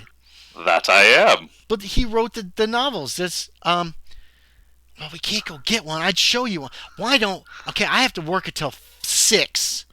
But do I show up in these novels? Yeah. Well, sometimes. That's a good question. I guess most of the dime novels were written from third person, so probably not. But they're just by Brandon Stalloid. So no, you're the writer. Writers aren't in the stories. Wouldn't that be something? That would be something. I was there with Jack West. We fought John Valentine at the Battle of Twilliger Farms. Oh, I read about that one, and he starts telling you about this, and there's a lot of details that they're leaving out, whether or not they're that one's very wrong. Right. There's nothing about Jack West turning into a monster. Okay, so it's more about just his expert gun. He saved the day. He was the one who saved the day, and the rocket got shot. And off, got the girl. Got shot off to the moon, and he together. He kissed Twilliger's daughter, yes, and he's he got like, together yeah. with Twilliger's daughter. But Jack West always gets the girl, but then the girl's just gone by the next time novel. You know, that kind of thing. New girl. Yeah. If there's a girl. There's not always a girl. Sometimes there are men that he rescues and saves and that kind of crap. And there's no romance in this case. But it is, they're just they'll talk your ears off about this, about these. They love them, apparently. Hazard, what are you doing? You help this guy in, and then he goes and he gets a room. And he has one piece of luggage. One small suitcase is all he's got. And he carried it in? Yeah, he carried it in. Okay. I'm really curious about this dude's luggage. He just left on the sidewalk. It's a trunk and what, like 2 or 3, like 2 suitcases, smaller suitcases, Yorie? Probably. Okay, yeah. It's just sitting there. Those 2 old guys are just sitting there. They look at it every once in a while. Who do you think BS is? I know who BS is. You are. No, you are. I know who BS is. What was his name? Bowen Starr? Bowen Starr running for mayor. Running for mayor. Anyway, so that's the conversation that happens. So I'm just smoking a cigar, hanging out. You're going to wait? Okay. Hutton, you could be done anytime that you want to come back into town proper. You were over on kind of the west side of town where the road comes in, because it actually comes from the north and then approaches town from the west. Okay. You can look on the map and see that. But yeah, you could be sauntering back downtown with your story, your Adam story. You don't think that it's going to make the front page tomorrow because so much other shit has happened in the last week. Yeah. The murder, the hearing, the what else? What else was there? Fire. The fire. Thank you, Aaron. Yes. So a lot of shit has gone down this week. But you can see, you spot Hazard sitting on the front porch of the hotel and saloon, smoking a cigar. There's a small pile of luggage there. One trunk and a couple of suitcases. Yeah. The stage, as you approach, they load back up on the stage, turn it around, and actually they just go over to the livery stables because they're going to wipe the horses down before they get going again. And actually, no, they're going to change out the horses before they get going again. And they actually take coriander. No, they don't. So the stage turns. You see a massive trunk crate on top of the stage. You can make a spot hidden to notice Fontaine. I don't know how well you knew him. I've only seen him at You've seen him at the house. Where he was denied a chance to speak. 61, I believe, is a fail. That was for the best, just too. A fail. So good call, text. By 1 point. Oh, no, yeah. You don't notice. It's the stage. It's leaving. The news is the people coming in. It was going to be straight slander. It was going to be just slander, possibly lies. It wasn't going to be very nice either way. So yeah, Stalloid, how long do you want to follow the stage? How long do you want to stay talking to these kids? He'd probably entertain the kids for like 30 minutes. Oh God, okay. So Hutton, you'll have a little bit at least with Hazard if you want it, or you can go on back to the paper, or you can go in and have some lunch or whatever. Down. I would totally flag Loren down. Hazard, Loren. Oh, I'll go over. A reasonable man gets off also the car. Carrying the camera first thing they would do? on my side. I'm sorry. Go ahead, James. Sorry. You come off the stagecoach. You take off your luggage. What's the first thing you do? Well, I would try to find a place for my luggage. You're muted. Exactly. So, don't you find it rather odd? This man spent about 20 minutes. He just puts his luggage on the porch, walks off to, I assume, put away his horse or go for a nice ride around town. And I'm just curious to see how long it takes for him to even come back to get it. Oh, he might have seen me go in the general store. It's right across the street. I will give you a spot hidden there, William Hazard, to see if you noticed him. The stage was in the way, but yeah. Nope.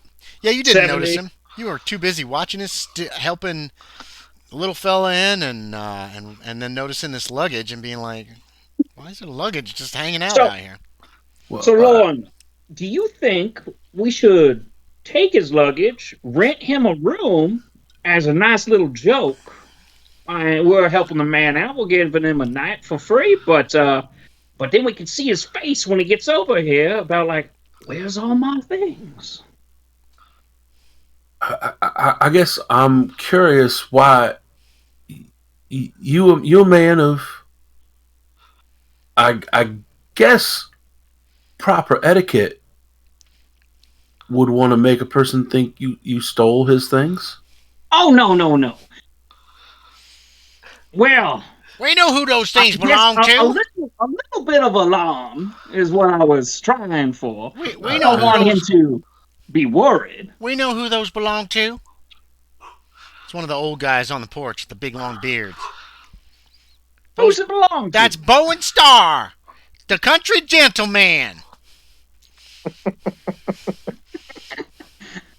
I want to see how late this goes in the telephone game to what it turns into. I just don't see a reason of why this would be any concern to you. It's not. I don't want his things being stolen, so I was gonna stay and look at it for a little bit. But I figured you'd be more worried about Tex, as I don't think he's telling the truth. I have sent for some aid for Tex. What's Tex lying about? It seems he's Those two old guys are sitting like right next to you guys. Yeah. A lot happened to him, so I'm gonna try to get and he's helped me out a lot for other things with the taking of the boat with you. And was he there for the? No, he wasn't there for the smugglers. No, he went in later with you guys and dealt with. I believe Tex was there for the skeletons, wasn't he, Aaron? Yes. Oh yeah, and he helped us out with those bony fellas. Bony bastards. The what? Bony bastards. Bony bastards. No, those bony fellas, and so I'm sending for a lawyer for him. One of my better ones. To help represent him and give him the best we can. Oh, okay. It seems odd. A lot happened after the smuggler ship. I mean, It really did. A part of me is sorry I missed it. I guess another part isn't, because who knows? Maybe Tex would have turned a gun on me. He was rather flustered that day. But we do need to hurry up and go on that other thing. Oh, you weren't there for that. Well, I'm going to let you in on something a little later tonight, possibly at dinner. You could tell him now. Sorry, sir, but that is why we're discussing this a little bit later. Wonder what he's going to tell him. I don't know. Did you ask him? I didn't. And he just looks at you, but he doesn't ask you. Just nod at him. About then's when this gentleman comes out of the general store across the street. Rain is still kind of coming down lightly. The road looks pretty muddy. Well, it's not muddy yet. It's only it's about 12:30. Oh no! Like I was timing him to see how long it took him. About a half an hour. You have no idea what he was doing in there. No, but also to put up his horse and all that. Would that be about 40 minutes? Yeah, about 40 minutes total, I guess. Because he went and took the horse. You didn't see him come back. He comes out of the general store, which you don't. You're facing. You're sitting in one of the rocking chairs. You're not going to miss it. You expected him from down the street, maybe. You never saw him go in the general store, did you? Because you failed that spot hidden. Nope. So yeah, he comes out of the general store, and how describe comes out of the general store. Go ahead, Yorie. Turns back at the poster one last time. Good. Just shakes his head and starts walking over. Okay. Good. Yeah. Once he hits the steps of the porch. 42 minutes. Left your luggage unattended. Small towns are usually pretty secure, I find. Especially I didn't notice anybody. Especially with two vigilant guards like these two watching it. They both look really sad. Hazard, you noticed as Stalloid crossed the street when he hit a certain spot, they were like. They both just sighed very heavily. Not Stalloid. Yeah, well, we're just going to call him Stalloid, even if you guys don't know who he is yet. Yeah. We wouldn't let nobody take your stuff there, Mr. Bowen Star. Mr. Bowen Star. Mr. Bowen Star! Country gentleman. You have no idea what these guys are talking about. Why, thank you. And then I'll head over to the luggage and put the two suitcases on top of the chest. Bowen Star. Well, today it might as well be. I'm a little confused as to what's going on too, but hey, they might have a room for me. And I pick up my chest with the two suitcases and start going into the hotel. Yeah. You go in the saloon. You can talk to the bartender. He'll get you a key for a room. I talk to the bartender and I say, "Hello, I'm Brandon Stalloid. I'm coming soon." Oh yeah, you got posters up. Well, that's nice. Do I have a room reserved? No. That's fine. I'll take a room. Okay. He gets your room set up, gives you a key, gives you instructions on going upstairs. It's a nice, you carry your stuff up. He yells at one of the kids, and they come and they take your stuff. Or at least they take the suitcases off the top. They take the suitcases. Yeah, I'll carry the chest. Okay.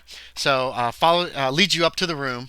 Looks at your key, leads you up to this room. You open up. It's a nice room. It's got a window, double bed, wardrobe, a chest of drawers. There's a chamber pot under the bed. It's a typical setup of a frontier town. All right. And then Are you going to follow him up the stairs? I'm gonna set. Shh. Whenever they get set down, I'm gonna turn to the boy, and I'm gonna get out a $1 bill, and I'm gonna get on the desk or whatever's there. I'm gonna write with the pencil, Brandon Stalloid, real stylishly on the bill, and hand it to him. Okay. No. Really? Indeed. Oh, he bangs into something as he backs away.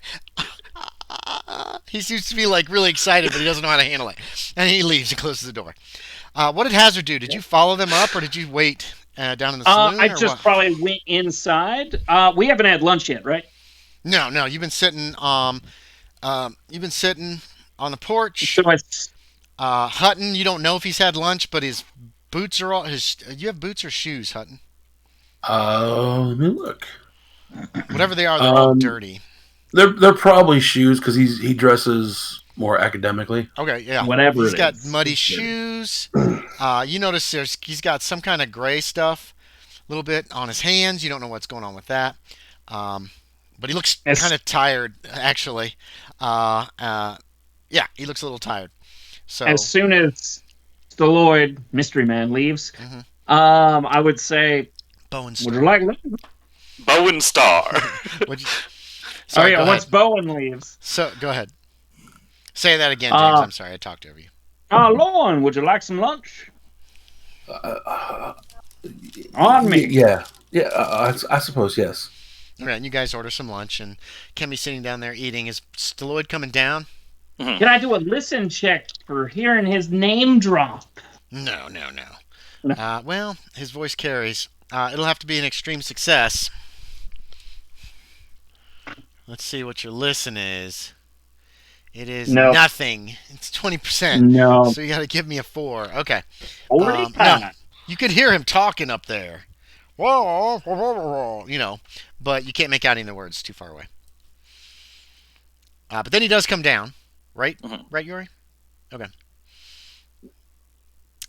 Yes.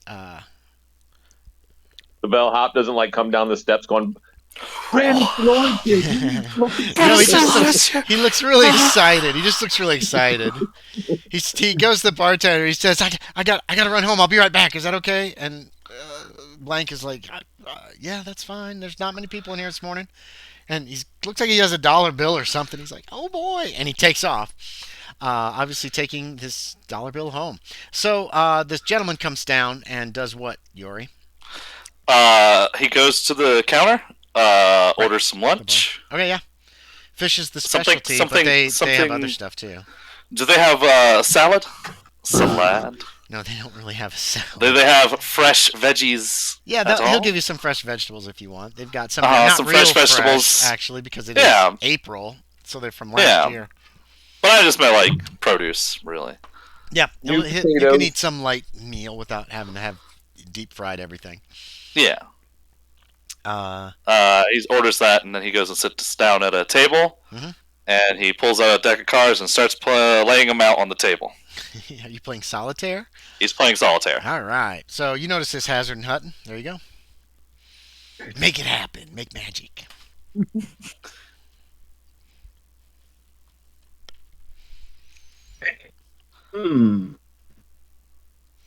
Mr. Bowen. Say that again, James. If you'd like to play with other people, would you like to join us? Did you call him Mr. Bowen? Okay. Well, Mr. Oh, Hazard. William Hazard. Solitaire is traditionally a game for one, Oh, true. and that is what I'm playing. Oh, you wouldn't like to do poker? Spades? Oh, I do enjoy poker, but I find the greatest way to clear the mind before a day of engagement and to gauge your luck is a game of solitaire. All right. Well, we'll leave you too. Okay. Look How back does at the my ball. game of solitaire go? How does your game of solitaire go? Make Yeah. a luck check. All right. It went lonely. No. 10. Yeah, you win the solitaire game. Oh, hell yeah. Good job. Great. You didn't even have to cheat. I didn't even have to cheat. That's just the saddest. Yeah. And Okay. I put the cards all back, and I eat my steak. Oh, you got a steak? Yeah. Yeah, and then the veggies. They got steak and cooked vegetables. And I get a glass of beer for the end. Okay, you're set. Set. Oh, when does El Mexican show up? El Mexican. Might be a while. Not quite yet. It'll Can his- be pretty soon. Have you Probably picked not a name yet? Huh? No, Have you picked a name yet? I haven't picked a name yet. No. You should go with Caesar. no, No. God, no. I like Caesar. Caesar is probably still in Mexico, man. You don't want him. Caesar will cut you. He will cut you. Caesar was mean. Okay. I write him letters sometimes too, and he just sends letters back that says, "Where's the money?" Probably. Yeah. Oh my god. I loved Caesar. You okay, Man, he bud? was scary. You doing good? Okay, so, is there anything you guys have that you want to do the rest of the day on Wednesday? I would ask the bartender about is there a pharmacologist in town? A what? Do y'all have a pharmacy yet? No, we got a doctor. Dr. Davis. Down the street. Who supplies medicine for the town? Dr. Davis. Dr. Davis? Yep. I'll go talk to Dr. Davis. Are you telling him this? Yes. All right. All right. He's down the street. It curves around to your left. It's just down the way. You'll see a sign past the jail. So this stranger leaves the saloon. Another chance to overhear my conversations. Actually, it probably would not be hard to hear this one. Stalloid has a voice that carries. Nice. What do the two of you want to do? I'm gonna have my free lunch. Free lunch is a great lunch. Free lunch is.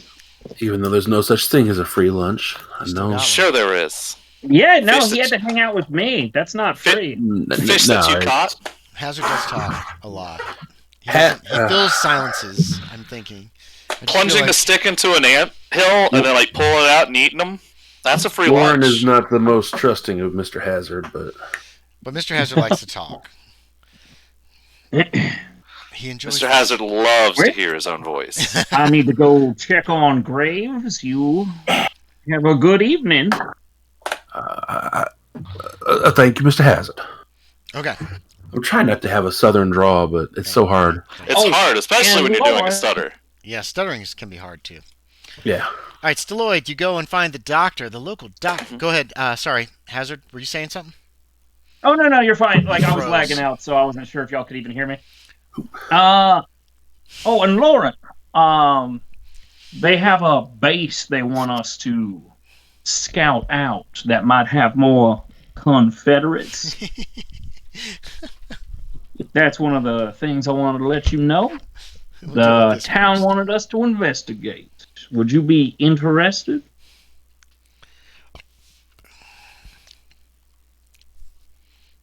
Shauna? Sorry, I dealing with something real quick. Oh, did you catch that at all? No, I didn't. So basically, the town wants us to go check out a place that is possibly the base of the Confederates, and they just want us to scout it out. Would you be interested? Yeah, that I could assist with. All right. Sorry, I was trying to text Jana something because she's in another room, and I accidentally texted one of my employees. I love you, baby. Time is of the essence. We'll probably No, have I to was do asking this. for ice cream. I want ice cream. Bring me ice cream. You work for me. I don't care if you're off the clock. Okay. If you don't bring me ice cream, you're fired. You're fired. But we might want to act sooner than later because of the Confederates escaping. Actually, by this point, they've already made it back, so we just need to be been careful. several days. Stalloid, Perfect. you find Dr. Davis. Yeah. Yeah. You're surprised to find he is a Negro. Nah, I'm from San Francisco. Yeah, but it's still not that common yet at this juncture in 1877. I mean, it's not like but it is. It's unusual. Yeah.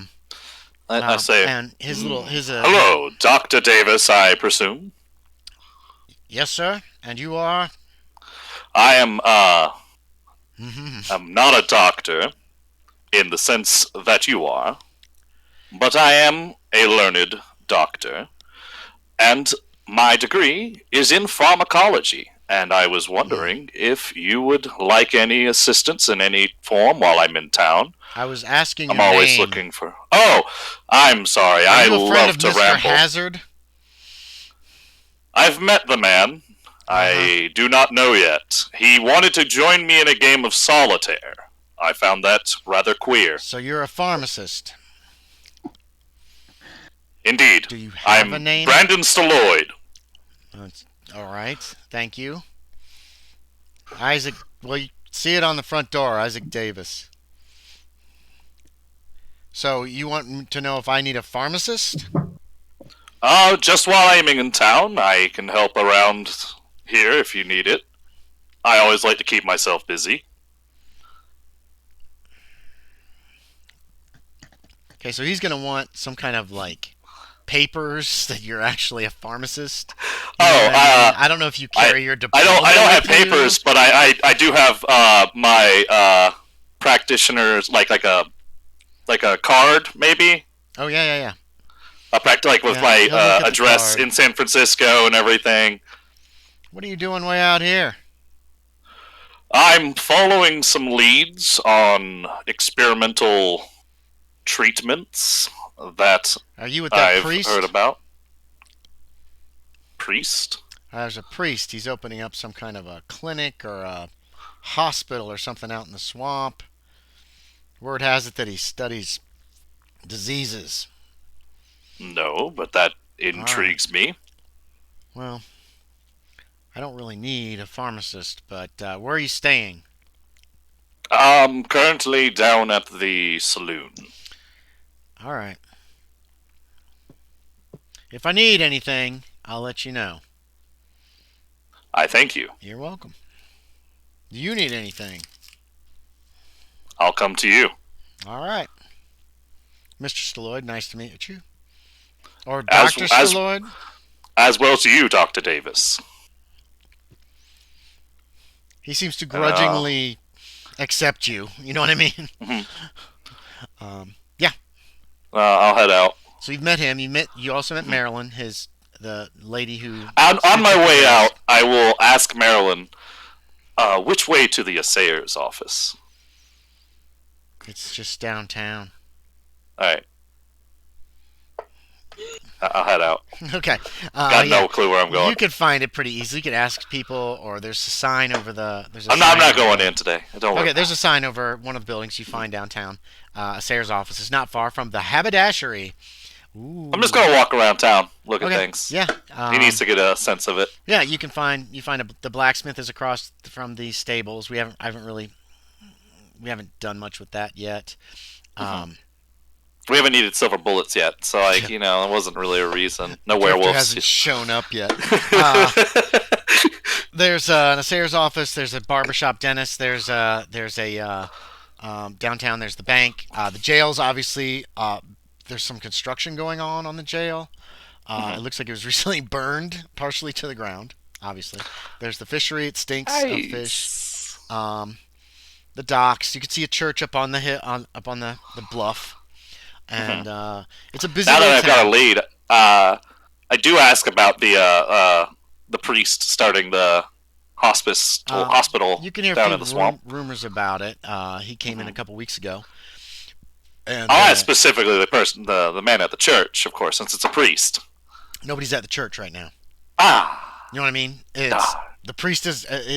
Oh, you go up to the church. It's a Methodist church. uh-huh. If that's a priest, he's not. It's going to be Catholic. Methodists Oh, have okay. ministers, like Yep. or reverends, and so do Baptists. Okay. Priests are pretty much specifically Catholic, Gotcha. and that's the only steeple you see. Aside from, you do find a small school. There's a woman teaching kids there, and it's not probably not a priest. So you don't see any sign of a priest. I don't know if you want to ask around or, I mean, just in general or what. Nah. Okay. All right. Anybody have anything they want to do the rest of that day? Well, tonight, Oh yeah, tonight. might go check out the house. Fontaine's house now. Oh, Fontaine's house. Okay, yeah. Yeah, Because it looked like he had luggage, but not a whole lot, yeah, it's correct? dark. The house is dark. Oh, yeah. No one's home. Oh, I bring Daniel. Oh yeah. Okay. Because Are you- Daniel knows how to operate locks. Oh yeah, he does. Wait, does he? Yep. You breaking in? The back door faces the river. The front door faces the street. It's small and dark. I mean, there's no lights on or anything like that. Well, shoot. It looks like no one's out and about. Mm. And you said it's dark? Once it's dark, yeah, people. There's probably some lights on in a few of the nearby houses, but there's probably not a lot of people out. It's a freaking Wednesday night. It's pretty quiet. Pretty quiet. It's pretty and quiet, Yeah. just like I like them. Good. Let's go find the French book. Oh, okay. You need to tell me how you want to handle this, and then if you have him do locksmith, then I will make the rolls. But Gotcha. like front door, just boldly entering, back door. How do you want to handle this? Door. Here, I can pull Ooh, the map breaking up. real quick too to check out the Yeah, layout. yeah. But I'm assuming the back door is just the better option. Probably. Yeah, Nobody's we'll on the just do river. back door. Oh, no, I dropped my piece of paper. I don't need it right now. Yeah, okay.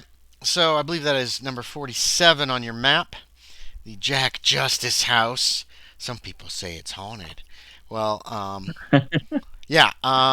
Number 8 is not noted, so I'm not sure what that is, but it's built out over the water, apparently. Some inside dock. I don't know. It could be just a boathouse or something like that, or it could be a regular house. That's what I'm trying to say. 7 is also unnoted at this juncture, so these are local They built houses. it. They built it out over the water just because they want the toilet to go right in the river. Could be. That's where pretty much all the waste goes. But you don't see Yeah. anybody out back. There's not much space between the house and the river. Yep. It's built pretty close. Daniel will, if you ask him, try the lock. Here's what I want, isn't it? Yeah. He gets out his lock picks and he can't get it. He's gonna push it. He's gonna try to force the lock. And there's a That's off the grinding alarm. noise as he destroys the lock and breaks one of his picks. But the door opens. It's never gonna lock again. Good. So what do you want to do? It's very dark in the house. Sneak right in, Yeah, you guys are in the house. real quick. He pushes the door closed behind you. You're in a kitchen area. This looks like it opens into a living area, and then there's a short hallway with, from your perspective, is a couple of rooms on the right. It's still got furniture in there. You can see shapes of furniture. There is a kitchen to your right, towards the back of the house. And then the living room on the left goes all the way forward, and then there's a small hallway with what appear to be a couple rooms. Got you. Go into the closest bedroom-looking one Okay, yeah. to look around, and if it's way too dark, it's very dark. then I light up a bullseye, trying to aim it very so you carried a judiciously. lantern with you to break into this house? Yeah. Okay. So you can see. That's fine. If I could use a match to see, yeah, you can use a fine, match to see. I'm just saying the lantern is, it's good sized. Okay, gotcha. So that's why I asked. And you could still have one, but walking through town with a lantern is not as subtle as just walking through town without anything. That's all I'm saying. Then I'll use all my matches. Okay, yeah, you can light a match and start looking around. Give me a luck check.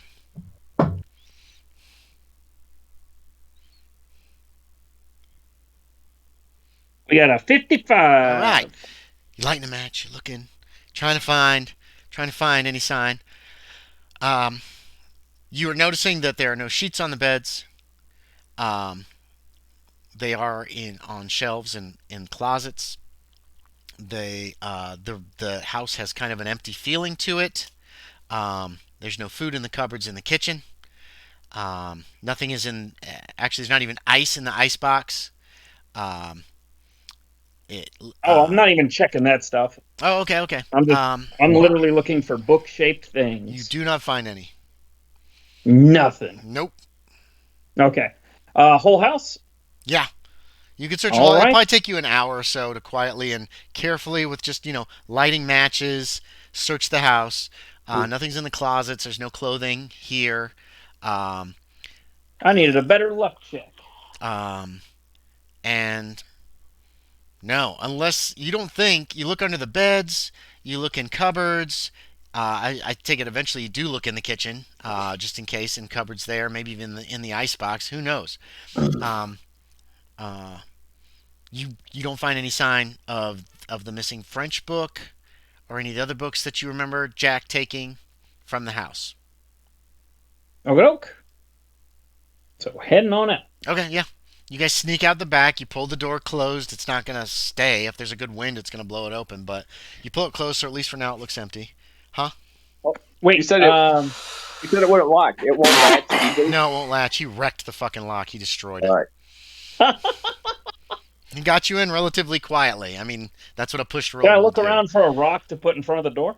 You'd have to put it on the inside. You know what I mean? The door opens into the house. Oh, it opens inside. Yeah, okay. The door opens into the house. Most doors open into the house. And no, yeah, you're right. You would have to somehow get the rock in. I mean, you could kind of put it behind the door so it only opens so much. But you got to at least have enough room to reach in to put the rock there. Gotcha. I'll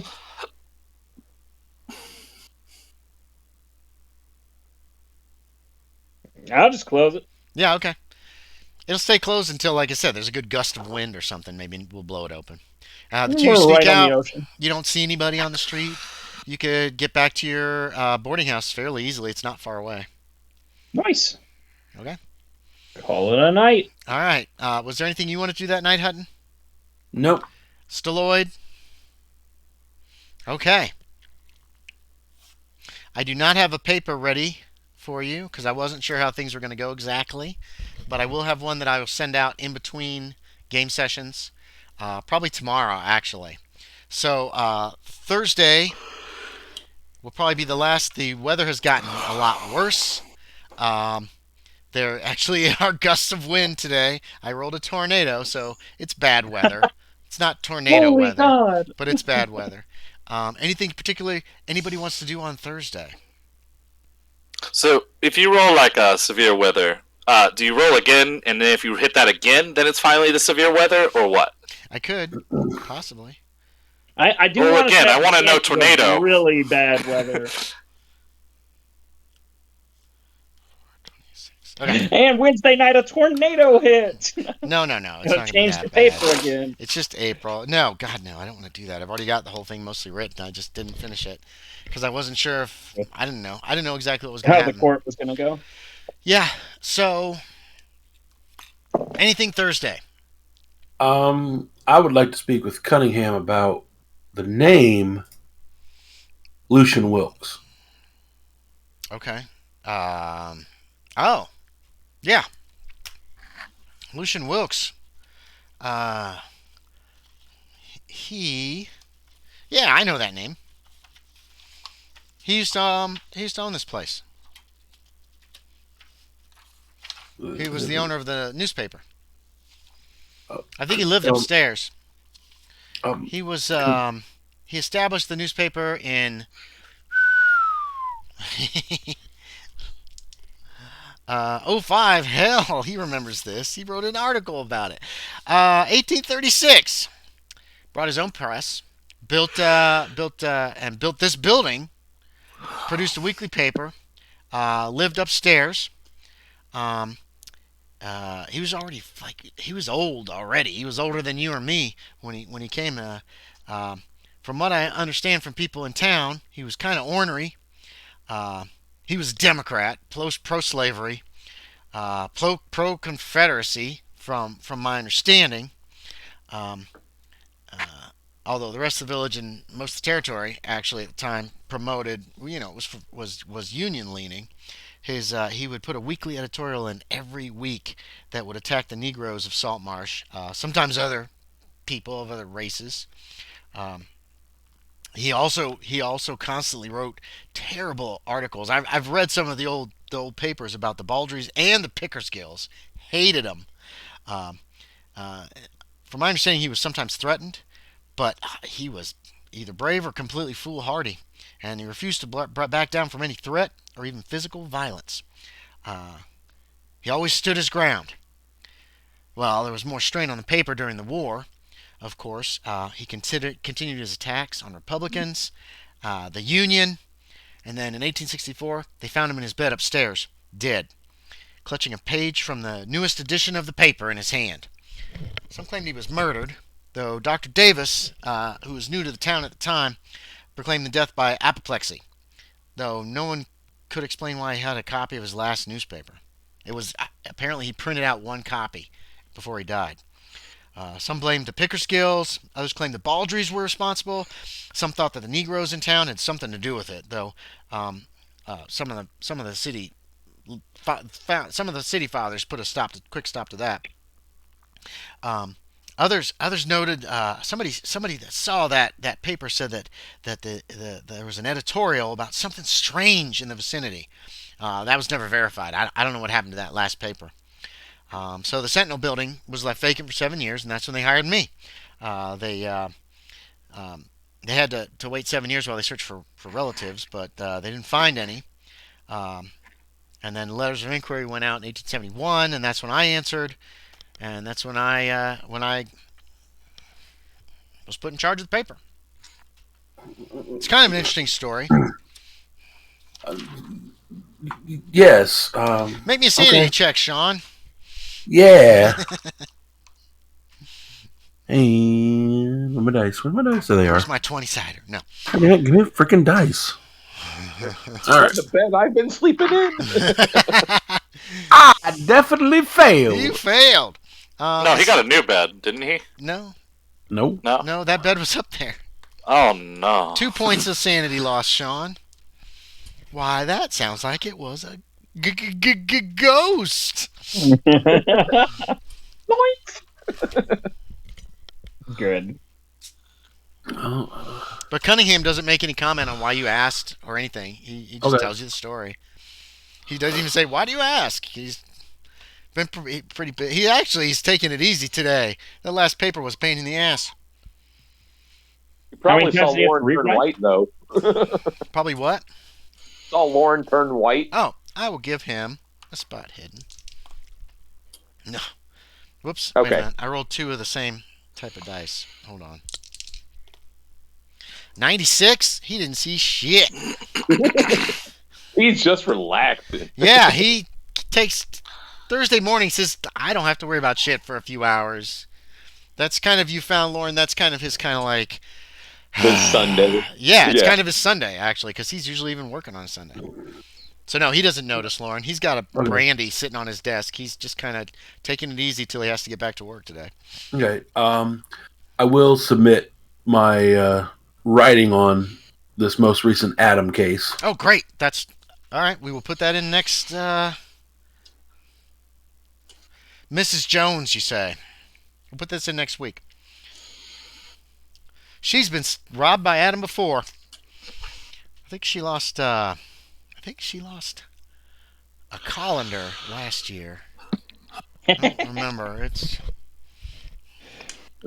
is strange. Just strange stuff. All right. Fantastic. Anything else, Hutton? You got a lot of information. Nothing at this time. Okay. Hazard, anything for you today? Thursday. Yes, it is Trying Thursday. to find the guy again. And I can send you guys, actually, a copy of the paper that I wrote. It might end up changed because Some of the court stuff will change. it might. But I can send you a Word document if that's okay. Will that work for people? Yeah. Yeah. So this is like, Yeah, and I'll probably that'll be replace fine. it with an actual PDF. Fuck, where are we? There we I go. don't have Word. You don't have Word?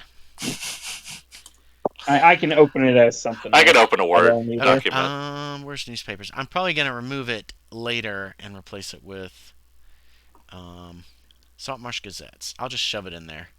All right, Andy, I rolled a 37 for a luck check to find Elusive Man. Who? Oh, Oakley Jones. Oakley All Jones. right, yeah, I'll give you that. Oakley Jones, you find saddling up his horse. Nice. So- Right before he leaves. Yeah, it is right before he leaves. You just caught him on his way out that morning. Here, we'll go over the newspaper real quick since I'm assuming everybody got a copy. Arson damages the jail. Yep. Confederate sailors all escape. That story's in there. Jack Justice murdered, which also goes into information on the hearing. And it talks a little bit about Jack Justice, Hugh Pierre Luckhart, and the third story on the front page is a Circuit Court Judge Gerhardt Royce kidnapped but released. And then there's an ad for Stay Off Pickersgill's property, a saying of the week. It matters not how a man dies, but how he lives. The act of dying is not of importance. It lasts so short a time. Samuel Johnson, The Life of Samuel Johnson, Volume 2, 1791, and a small ad for Fisk Haberdashery. Yorie, you can see your first copy of the Saltmarsh Gazette. Like I said, I'll get this. It hasn't even been edited once. I just typed it up. And there might be, like I said, some changes, especially about text being. I don't know if it says anything about Jones being remanded. Oakley Jones. A hearing was held by Judge Rush Monday morning. Submitted the case to the Clallam County Grand Jury in New Dungeness. Jones was held pending his transport to the county seat. So it doesn't mention Hazard too much, actually. It looks like Hazard has been downplayed quite a bit. Tex actually gets a copy of the paper as well. Aaron? Tex does. Yeah, they'll bring in Okay. papers. They give one to you, and they give a cup, 2 or 3 to the other prisoners. So you have some reading material stuff if you want to read it. The last part of the whole Into the Skeleton House is on page 4, which is basically just a wrap up of the terrors of the unknown, blah blah blah blah blah, that kind of thing. And Stalloid, this is your first look at the Saltmarsh Gazette. So Hazard, you find Oakley Jones at the livery stables saddling up his horse. He is armed.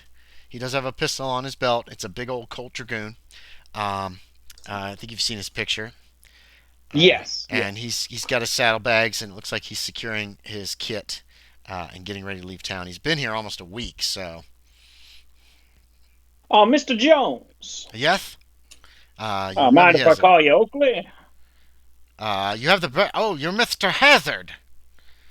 Oh, why, yes. Yes, I saw you in your nightshirt at the hearing, Mr. Hazard. I didn't realize that you were up there with this Mr. Tex. As you Found out it was a whole mess. Or I find it interesting that you were nowhere to be seen. He gives you kind of a look. Good. Well, I was wondering, I was looking for you yesterday too. What was the final appraisal of that property? Oh, well, I sent that appraisal to the city council. You'd have to ask them. Of course. Well, thank you for your time, Miss Oakley. Oh, anytime, Mr. Hazard. And you have a blessed one. You have a... Say that again, you broke up. It sounded like you said you have a Oh, blessed you have month. a blessed one. A No, blessed... blessed one. I still can't... Say that one Like more a time. blessed Blessed day. one. A blessed... Yeah. Yeah. Oh, very well, Mr. Hazard. And good luck to you. I wanted to ask Jeffrey when I ran into him because, of course, Jeffrey would know. Yeah, Jeffrey will probably know. Yeah, you can find him that day. We're just going to say, you made this luck check for Oakley. You can find Jeffrey. Nice. Hmm. We're just looking for price. We don't have to do role play unless you want it. No, he can give you a price. He doesn't care. It doesn't really matter. I mean, it's going up for auction. He can tell you, let's see. Land. Here we go. They're going to be looking at starting the auction at $1,000. That'll be discussed at council next month. And then a date should be set sometime next month for the auction. And you're welcome to bid. All right. He said next month or next week? Next month. Council has to meet to move on it, to basically vote to do it. And then after that, they have to hire an auctioneer. God, this wouldn't happen with Owen Starr in office. They have to hire an auctioneer. They have to schedule it. They has to put in the paper. And yes, Sean? Need to use the restroom. Oh, yeah, okay. Thank you for letting us know. It has to go in the paper. There has to be an announcement about it for the auction. It has to be set on a date when people can get there, probably a Saturday. It probably doesn't matter. It'll probably be in the evening.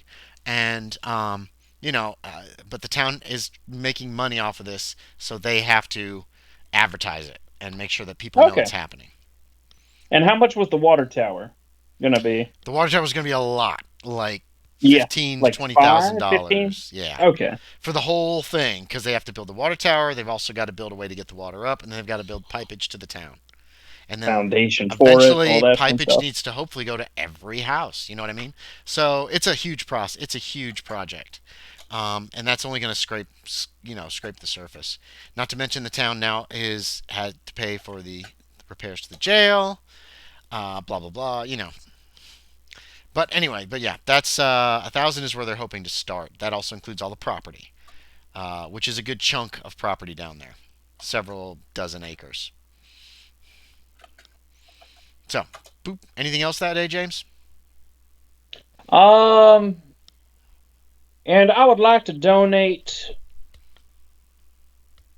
$1,000 to the assisted. Well, actually, that's probably way too much money.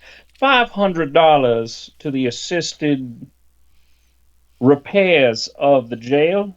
Oh yeah, he'll take that money. He'll write you a receipt for it.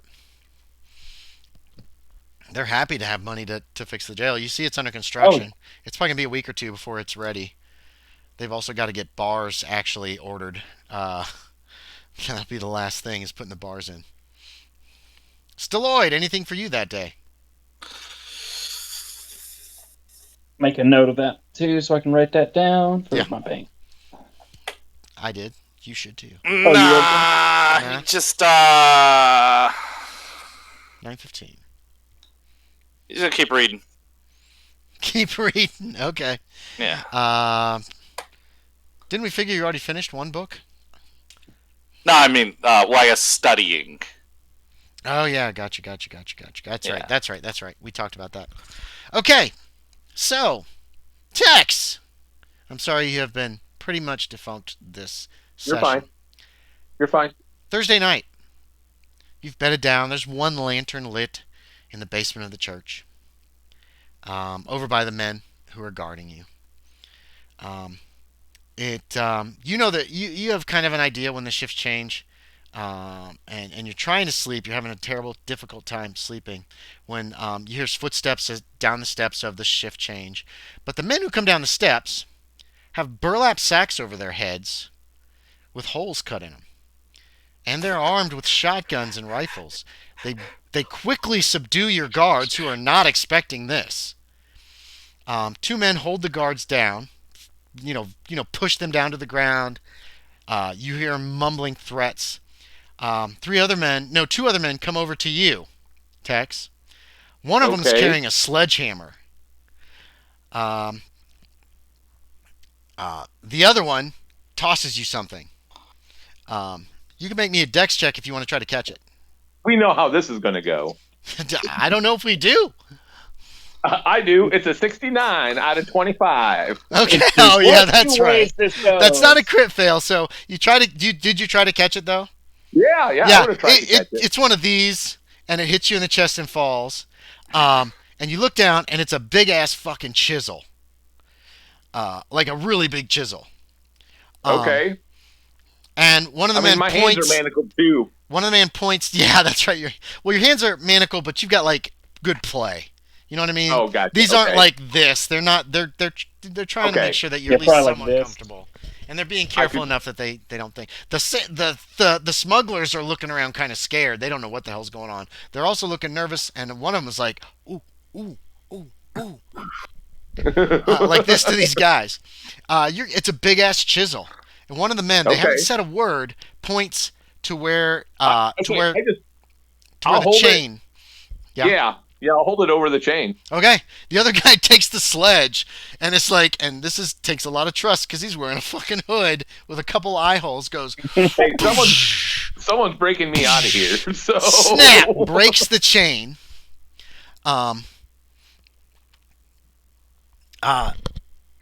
They're still not talking. They just gesture. They head back.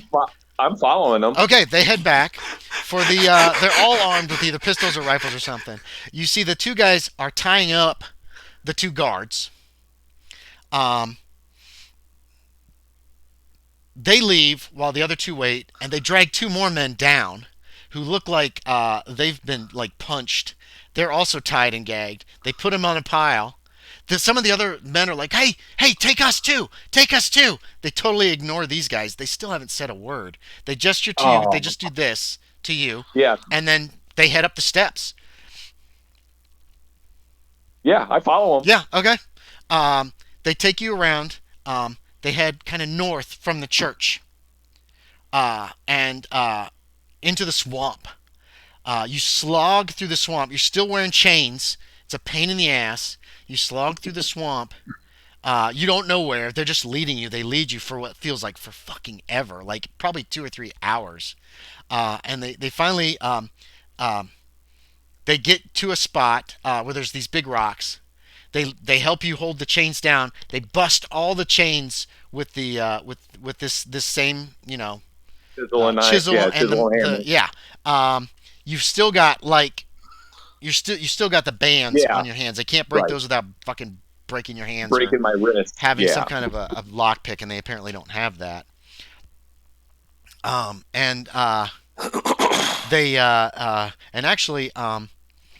One of them brings a horse over to you, or they lead you on further than that. They stop on the road. Somebody brings a horse out of the woods, and they give it to you. And one of them mutters, and you're not sure if you recognize the voice or not, but he goes, "Told you I'd remember. Get out of here." I'm thinking it's Pickersgill. It's Pickersgill. That's what they said. "Told you I'd remember." That's what he said. "Get out of here while you can. I'd ride all night. I'd ride." No, that's all he says. And he kind of points. The horse is pointed a direction that you recognize this road. You went up and down it a few times. And, Tex is gone. Yeah, okay. Riding away. I'm out. All right. And the last you see of those men are they go into the woods. Like he doesn't care. He's gone. All right. So, yeah. All right, that's cool. So that's where we're gonna wrap up. The word of the day tomorrow is gonna be somebody broke Tex out of jail. And there's no Jack Justice to track him down. The best tracker they had. The ghost of Jack Justice will track him Questions, down. comments, suggestions. Good. Oh, I'm glad I already picked the skills for this guy. Well, I wanted. No.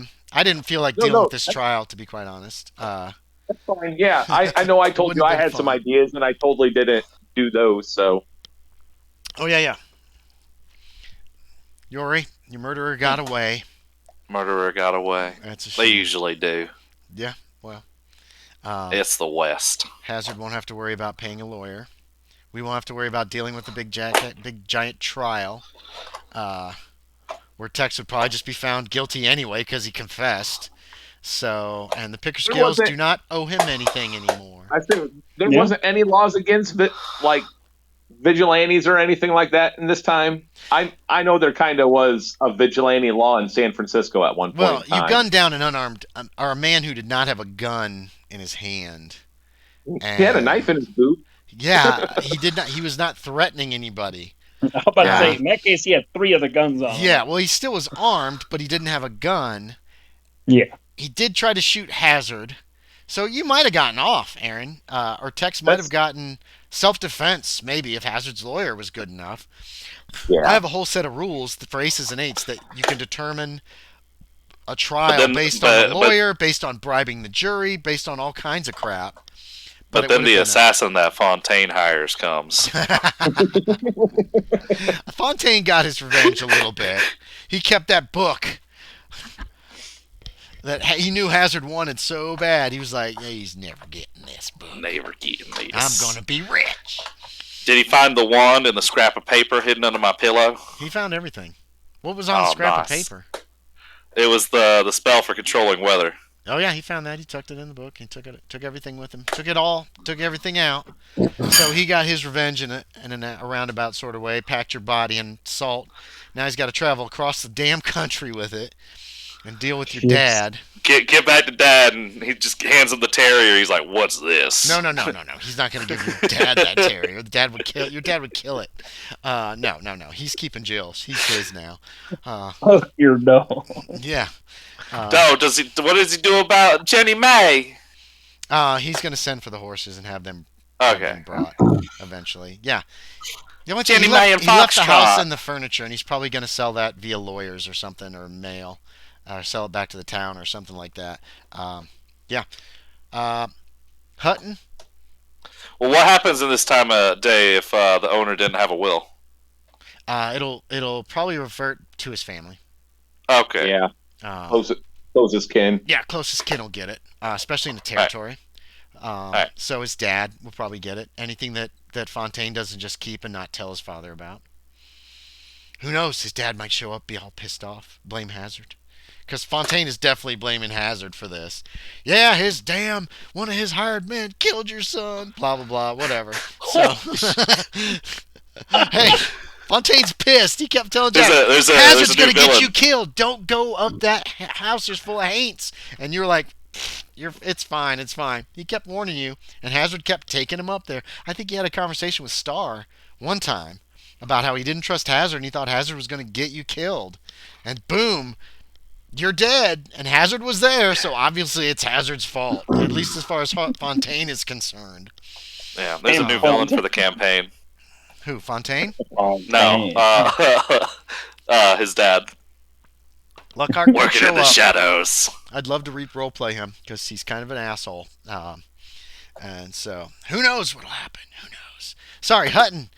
Sean, what'd you think? Questions, comments, suggestions? Good. I enjoyed it. Sorry I missed so many. No, that's okay. You're fine. Not much happened that you're... I mean... That I could have done. Yeah. Well, no, not even that. But you the fact is... probably want to be glad that you were part of. But, yeah. You missed the murder, so that was good. But...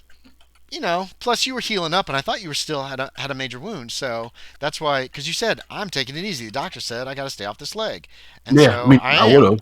So, yeah. What do you think about your dreams? Scary. Scary dreams. Were they dreams? Was it real? That's why. I mean, That's why I did you gotta this. remember That's why I was that. doing this. You got to remember that Loren Hutton is fond of fantasies and. So is he loving that there's a ghost haunting him? No, he's not. Yeah. No, not Okay. not But he with believes that. it. Down a little bit. Just a little. He loves being scared. Are you my personal ghost? Hazard, what'd you think?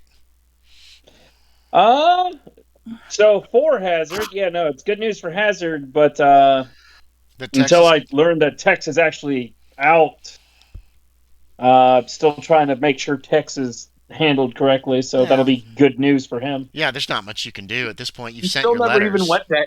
You still never went to Tex to tell him that you hired him, like that you were getting him a lawyer, though. Yeah, you never I'm like, told him that.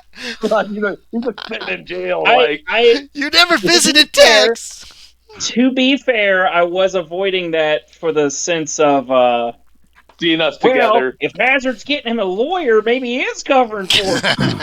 Maybe. Yeah. I'm trying to get rid of that. The problem is both of you lied your asses off and are terrible at it, and so that's why the only reason you were arrested was because your lies were so bad, James. They were so bad. They were so bad. No, I was just omitting too much. You were omitting too much, and I know what you were doing. You were also trying not to use what Aaron did meta-wise, I believe. Yes. Because that can be hard, and I get that. And that's why it came across as very like, I got to think 5 minutes before I can speak. And I get that. But at the same time, what you did say wasn't good enough. Yeah. You still don't know who Brandon Stalloid is. Nobody knows who Brandon Stalloid is yet. Brandon Except a bunch of Brandon kids. Stalloid. He seems kind of like dickish. Hazard. Brandon Stalloid. Brandon Stalloid. Well, was he dickish? Brandon Was he Stalloid. dickish, Yorie, to Hazard? Brandon Stalloid. No, was he I don't dickish know. to Hazard? He was a little abrupt. Well, yeah, but Hazard thinks everybody is his friend. Yeah. Doesn't he? So it was kind of weird for him. You did Well, ask. he's You still- did he's ask still to gonna play a try. game. You did ask him to bring his game over to your table to play with him when That he is was true. clearly laying out solitaire. Yeah. My comment was, hey, don't play by yourself. Play with people. Get over here. But it was Essentially, polite. he did seem to be trying to be friendly. I will give him that. Yes. Yeah. He was trying to like get the group together, which I appreciate. That is always good. But it's Yorie, so he's always going to try to break. Yorie the group. said, no. I don't know. No, Go no. away. So, what about Professor Stalloid's introduction to Saltmarsh? What are your thoughts on that? I'm waiting for the other Brandon Stalloid to get in. Before you expose him, I mean, I don't know what I could expose him for. You use a pseudonym! maybe you're not really familiar with the story, so you can't tell if anything is going on there. But yeah, What if it's my doppelganger? what if it is? Ooh, it's gonna be hard because you are a beautiful man. Like, hi. Mhm. Yeah. I am excited to get the ball rolling, though. I have to have all my notes with me, though. No, I get that. Which That's I- fine. And I really wanted to deal with Tex and get him a chance to escape. That was always up to you, Aaron, whether or not you actually went with these guys. Oh, if you yeah. hadn't, they probably would have been like, okay, and they would have just left. Yeah. Because, No, you know, if someone's breaking him out of jail, he's gonna go. Because, yeah, it's the Wild West. You can move somewhere and no one's going to know yeah, anything he about could you. disappear. He could go to Canada and disappear into My the Yukon. name's Oakley. Joan Oakley Oakley. Star. Yeah, you're probably right, Actually, though. fuck, Oakley Jones. That was the name of the. Yeah, Oakley Jones is the guy that called. He just takes his name. He goes I'm to Oakley two Jones. towns over. I'm Oakley Jones. Yeah, so Tex isn't dead. He's out of the campaign since he's left, which is Yeah. fine. I'm okay with that. And what's good means he can come back in ones that are not in this town. Yeah, Character I could like show the up. character. So. I did That's too. actually the idea behind my backup character. Just don't make it criminal, Sean. I don't like when players play criminals, like who are still criminals, unless they're like I played a criminal. good-hearted criminals. Who? The photographer. Yeah, he's dead, ain't he? He's dead. Well, actually, James killed him, so that isn't even my fault. I heard Brandon Stalloid was carrying a camera into this room. Yeah, he Wait, did. wait. He did have a camera. He's carrying. It looks like a camera. Yeah, it's a camera. It looks like a little box camera. It looks like this. Wait, I killed your photographer, Yorie? Yeah. Yeah, You shot him you with blew a him shotgun. away when he was in the swamp. Oh, that was JoJo? I didn't know he was a criminal. No, that's No. not JoJo. No, JoJo died Oh. from the. JoJo got shot in the head. I thought he did he. Yeah, no, he did. Oh No, he yeah, got that's shot in right. the You neck. guys killed those Dark Young because you had a freaking Tommy gun. Yeah. And yeah. And what's his Tommy name? gun an beats elephant Dark Young. He knew how to use it. Before he went It's crazy. Arthur something. I can't remember the Zippy. photographer's name. Yeah. No, I mean the photographer. The photographer was certain the Owl Club was evil, when it was just a Secret society. it was just a secret society to drink and play cards on Thursday night or whatever. He should have stayed there after he found them. He should have just went, "Cool beans, can I join?" Good. I don't know if they would have let him or not. I can't remember. Hoot hoot. Hoot hoot. That was the most hilarious fucking shit. I don't know, Andy. Woo-hoo-hoo. whatever you said. Yeah, and then he got killed by you because you're like, well, 50-50. Boom! I'm going to kill this guy. Should have taken the 100-100, James. I was thinking about it. That would have definitely lost you 1d10 sanity to knowingly Oh, kill them both just because one of them was not the right person. what I should have done was just, I'll wait. You could have just walked away. I just would have run away. That's always a good thing to do in Call of Cthulhu. Gotta kill the bad guy. That's actually No. going to be my strategy from now on, Andy. Run away? Spooky shit he appears. I'm out of there. I don't think you can with the trait of Reckless, restless, Yep. and trusting. Yes. He escapes recklessly. Trusting. Well, trusting. Okay, so if Hazard had approached him and like, "Hello, friend, we need some help. Could you maybe think you could help us out?" You'd be like, "Oh, okay." It's more like a trusting of like. He has to know you first. Like, it's not like foolish trusting, but it is a trusting. Nice. It's not some guy comes up to him and says, "Hey, you got some money? I got these watches. You want to buy them?" And he buys all of them.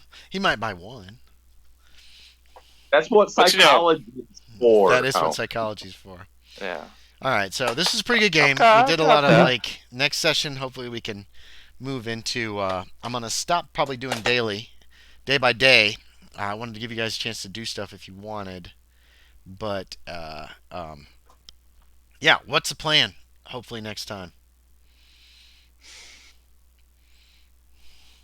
Probably try to go for boat for checking out the Confederate stuff. So with the letters, John Valentine JV was sending letters here. No, JV was No. from here sending letters. From to here, somebody sending letters named out. with the letter I. To Ignatius. Yes.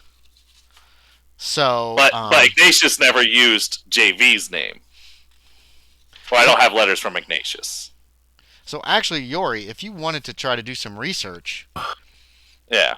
That's probably what I'd Thursday. be doing, is trying to find some JVs. well, there's the paper, Mhm. the assayer you could go to. We kind of skipped. That's why I was going to this air. You could have gone Thursday to the assayer. We could Yeah. retro in real quick Yeah. because I wanted to deal with text. I wanted to get that done. Aaron has pretty much been sitting and not participating almost the entire session, so I really wanted to give him a chance to do something.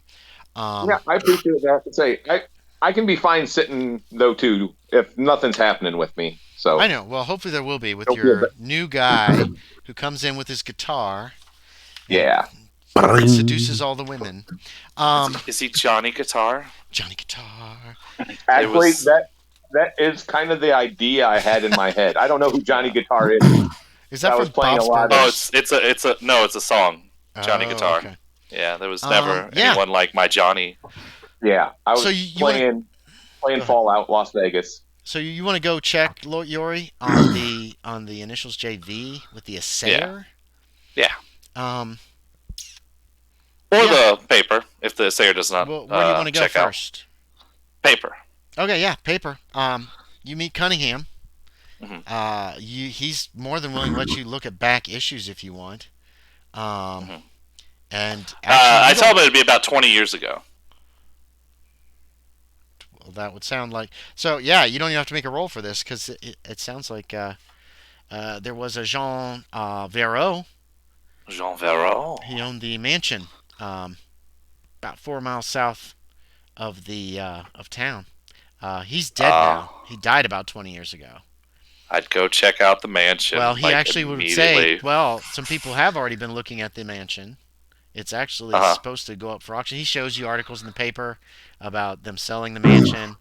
Mhm. He tells you I the I people see a that have bidding been to the war mansion happening. the most lately would Uh-huh. be William Hazard. Uh-huh. And Loren Hutton was up there as well. He works for me. He's not here right now, but I can Anyone take else? your card if you want. Well, there was a man named Tex. He's been in prison for murder.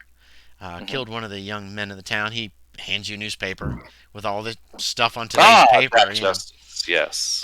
There is an Owen Starr who was here. He went up to the house when Those old men thought Bowen Star.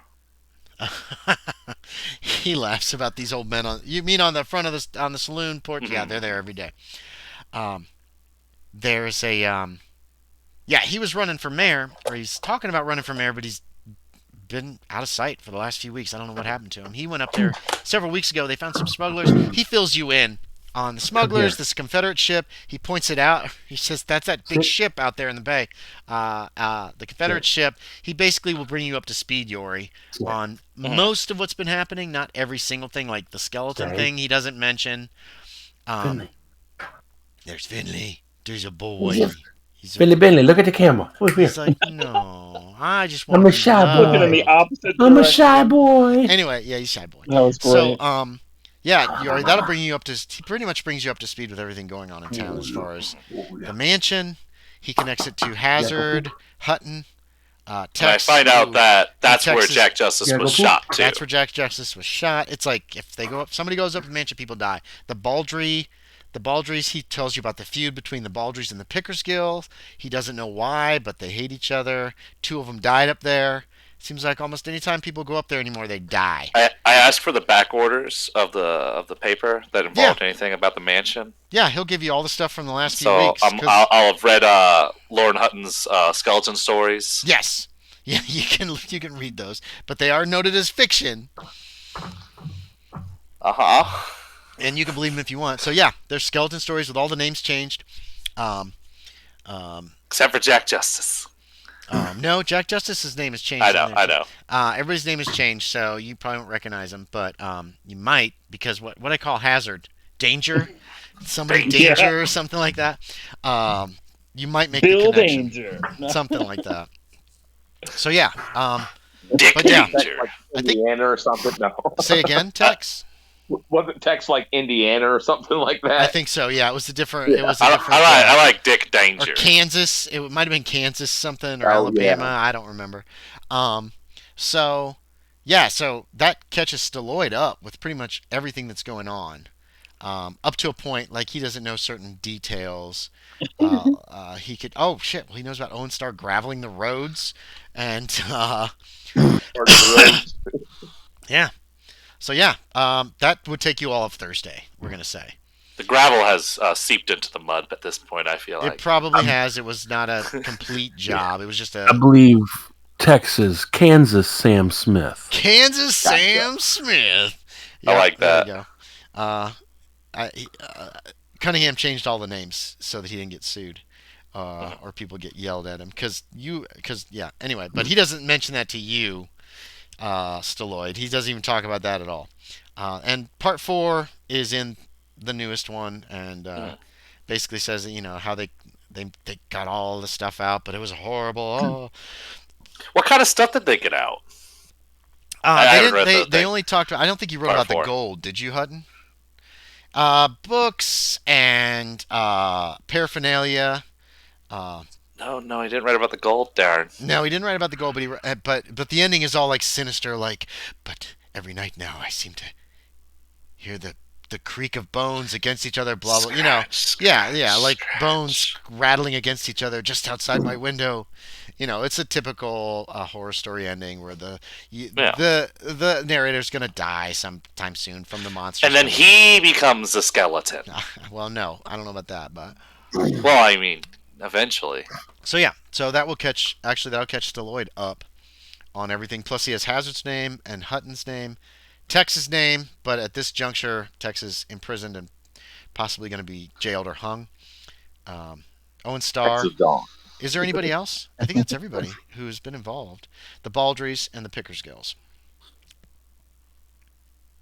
And I think only the party knows about the Pickersgills saying something about not we owe you. What did he say? He said, God damn it, I can never remember what I said. I told you I'd remember, or something like that. Yeah. Well, Or- not then, but when I they owe you a first. favor or something like that. Yeah. Owe you one or something Owe like you that. one.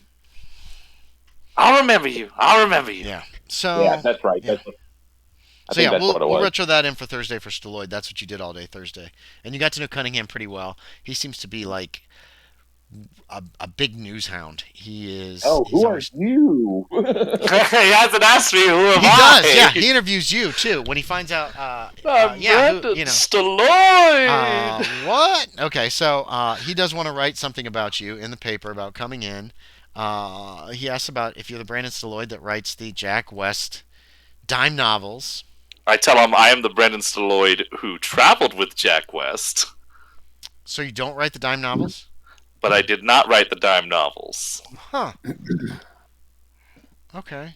Interesting. Yeah. So that he knows about the dime novels. He's read a couple of them. They're pretty badly. He could tell you they're pretty badly written. I was but there they're- with Jack West when he took in John Valentine. That's another thing. Did you want to meet with one of that kid who said he'd meet you after work to show you some of the dime novels, or did you forget Sure. about it? Either way. I didn't know he said he was going to do that. Yeah, he said he gets off at 6. Yeah. He can show you some, That's but right. it might have gotten lost in the shuffle. It's up to you if Stalloid remembered or wanted to. Yeah. So he did. Sure. You met? Yeah. Okay. So that whenever that day was, he showed you some. He had like 3 or 4, and yeah, I read them in like a 30 minutes, 30 yeah, minutes to an hour. probably. You could skim them even. They're not real big. They're not real long. Uh-huh. The stories Yeah. are very cliched. They're very formula. I signed them anyways for him. You do sign him for? Oh, he's Yeah. just ecstatic. I don't. You didn't. He's Yeah, you didn't in my tell them. hands now. Well, I am Brandon You Stalloid. didn't tell them anything about not being him. So yeah. Oh yeah, he's ecstatic. Yeah. It's formula writing. It's typical dime novel. Poorly edited. It's got woodcut Hell yeah. pictures in it. Very very dramatic pictures scattered throughout them. He's gonna get pissed when he reads the next newspaper. That kid will probably. Maybe. Does he read the paper? Maybe. I don't know. Yeah. So, questions, comments, suggestions, anything else that anybody wants to say? We'll be starting next time on Friday morning, but probably, since there's little or no chance of catching Tex at this juncture, because he's probably riding hard for parts unknown. Yep. Staying away Yukon. from Louisiana. The Yukon. The Yukon. Yeah, that'd be a place to go, man. Canada. There's really not any way to. He hates the South, so he's not going to head south. He already went north, so apparently he hasn't gone far enough north yet. Okay. So, Off to the Yukon. I'm gonna mine some gold and be rich. yeah, he knows how to do that. Yeah, there you go. So, Aaron, if you want to take a picture of the character that you wrote, that you wrote up at some point, send it to me and I'll take a look at it. Yeah, I will, Um, and I'll want to get with you sometime. And we can Yeah. iron out the details a bit. that sounds good.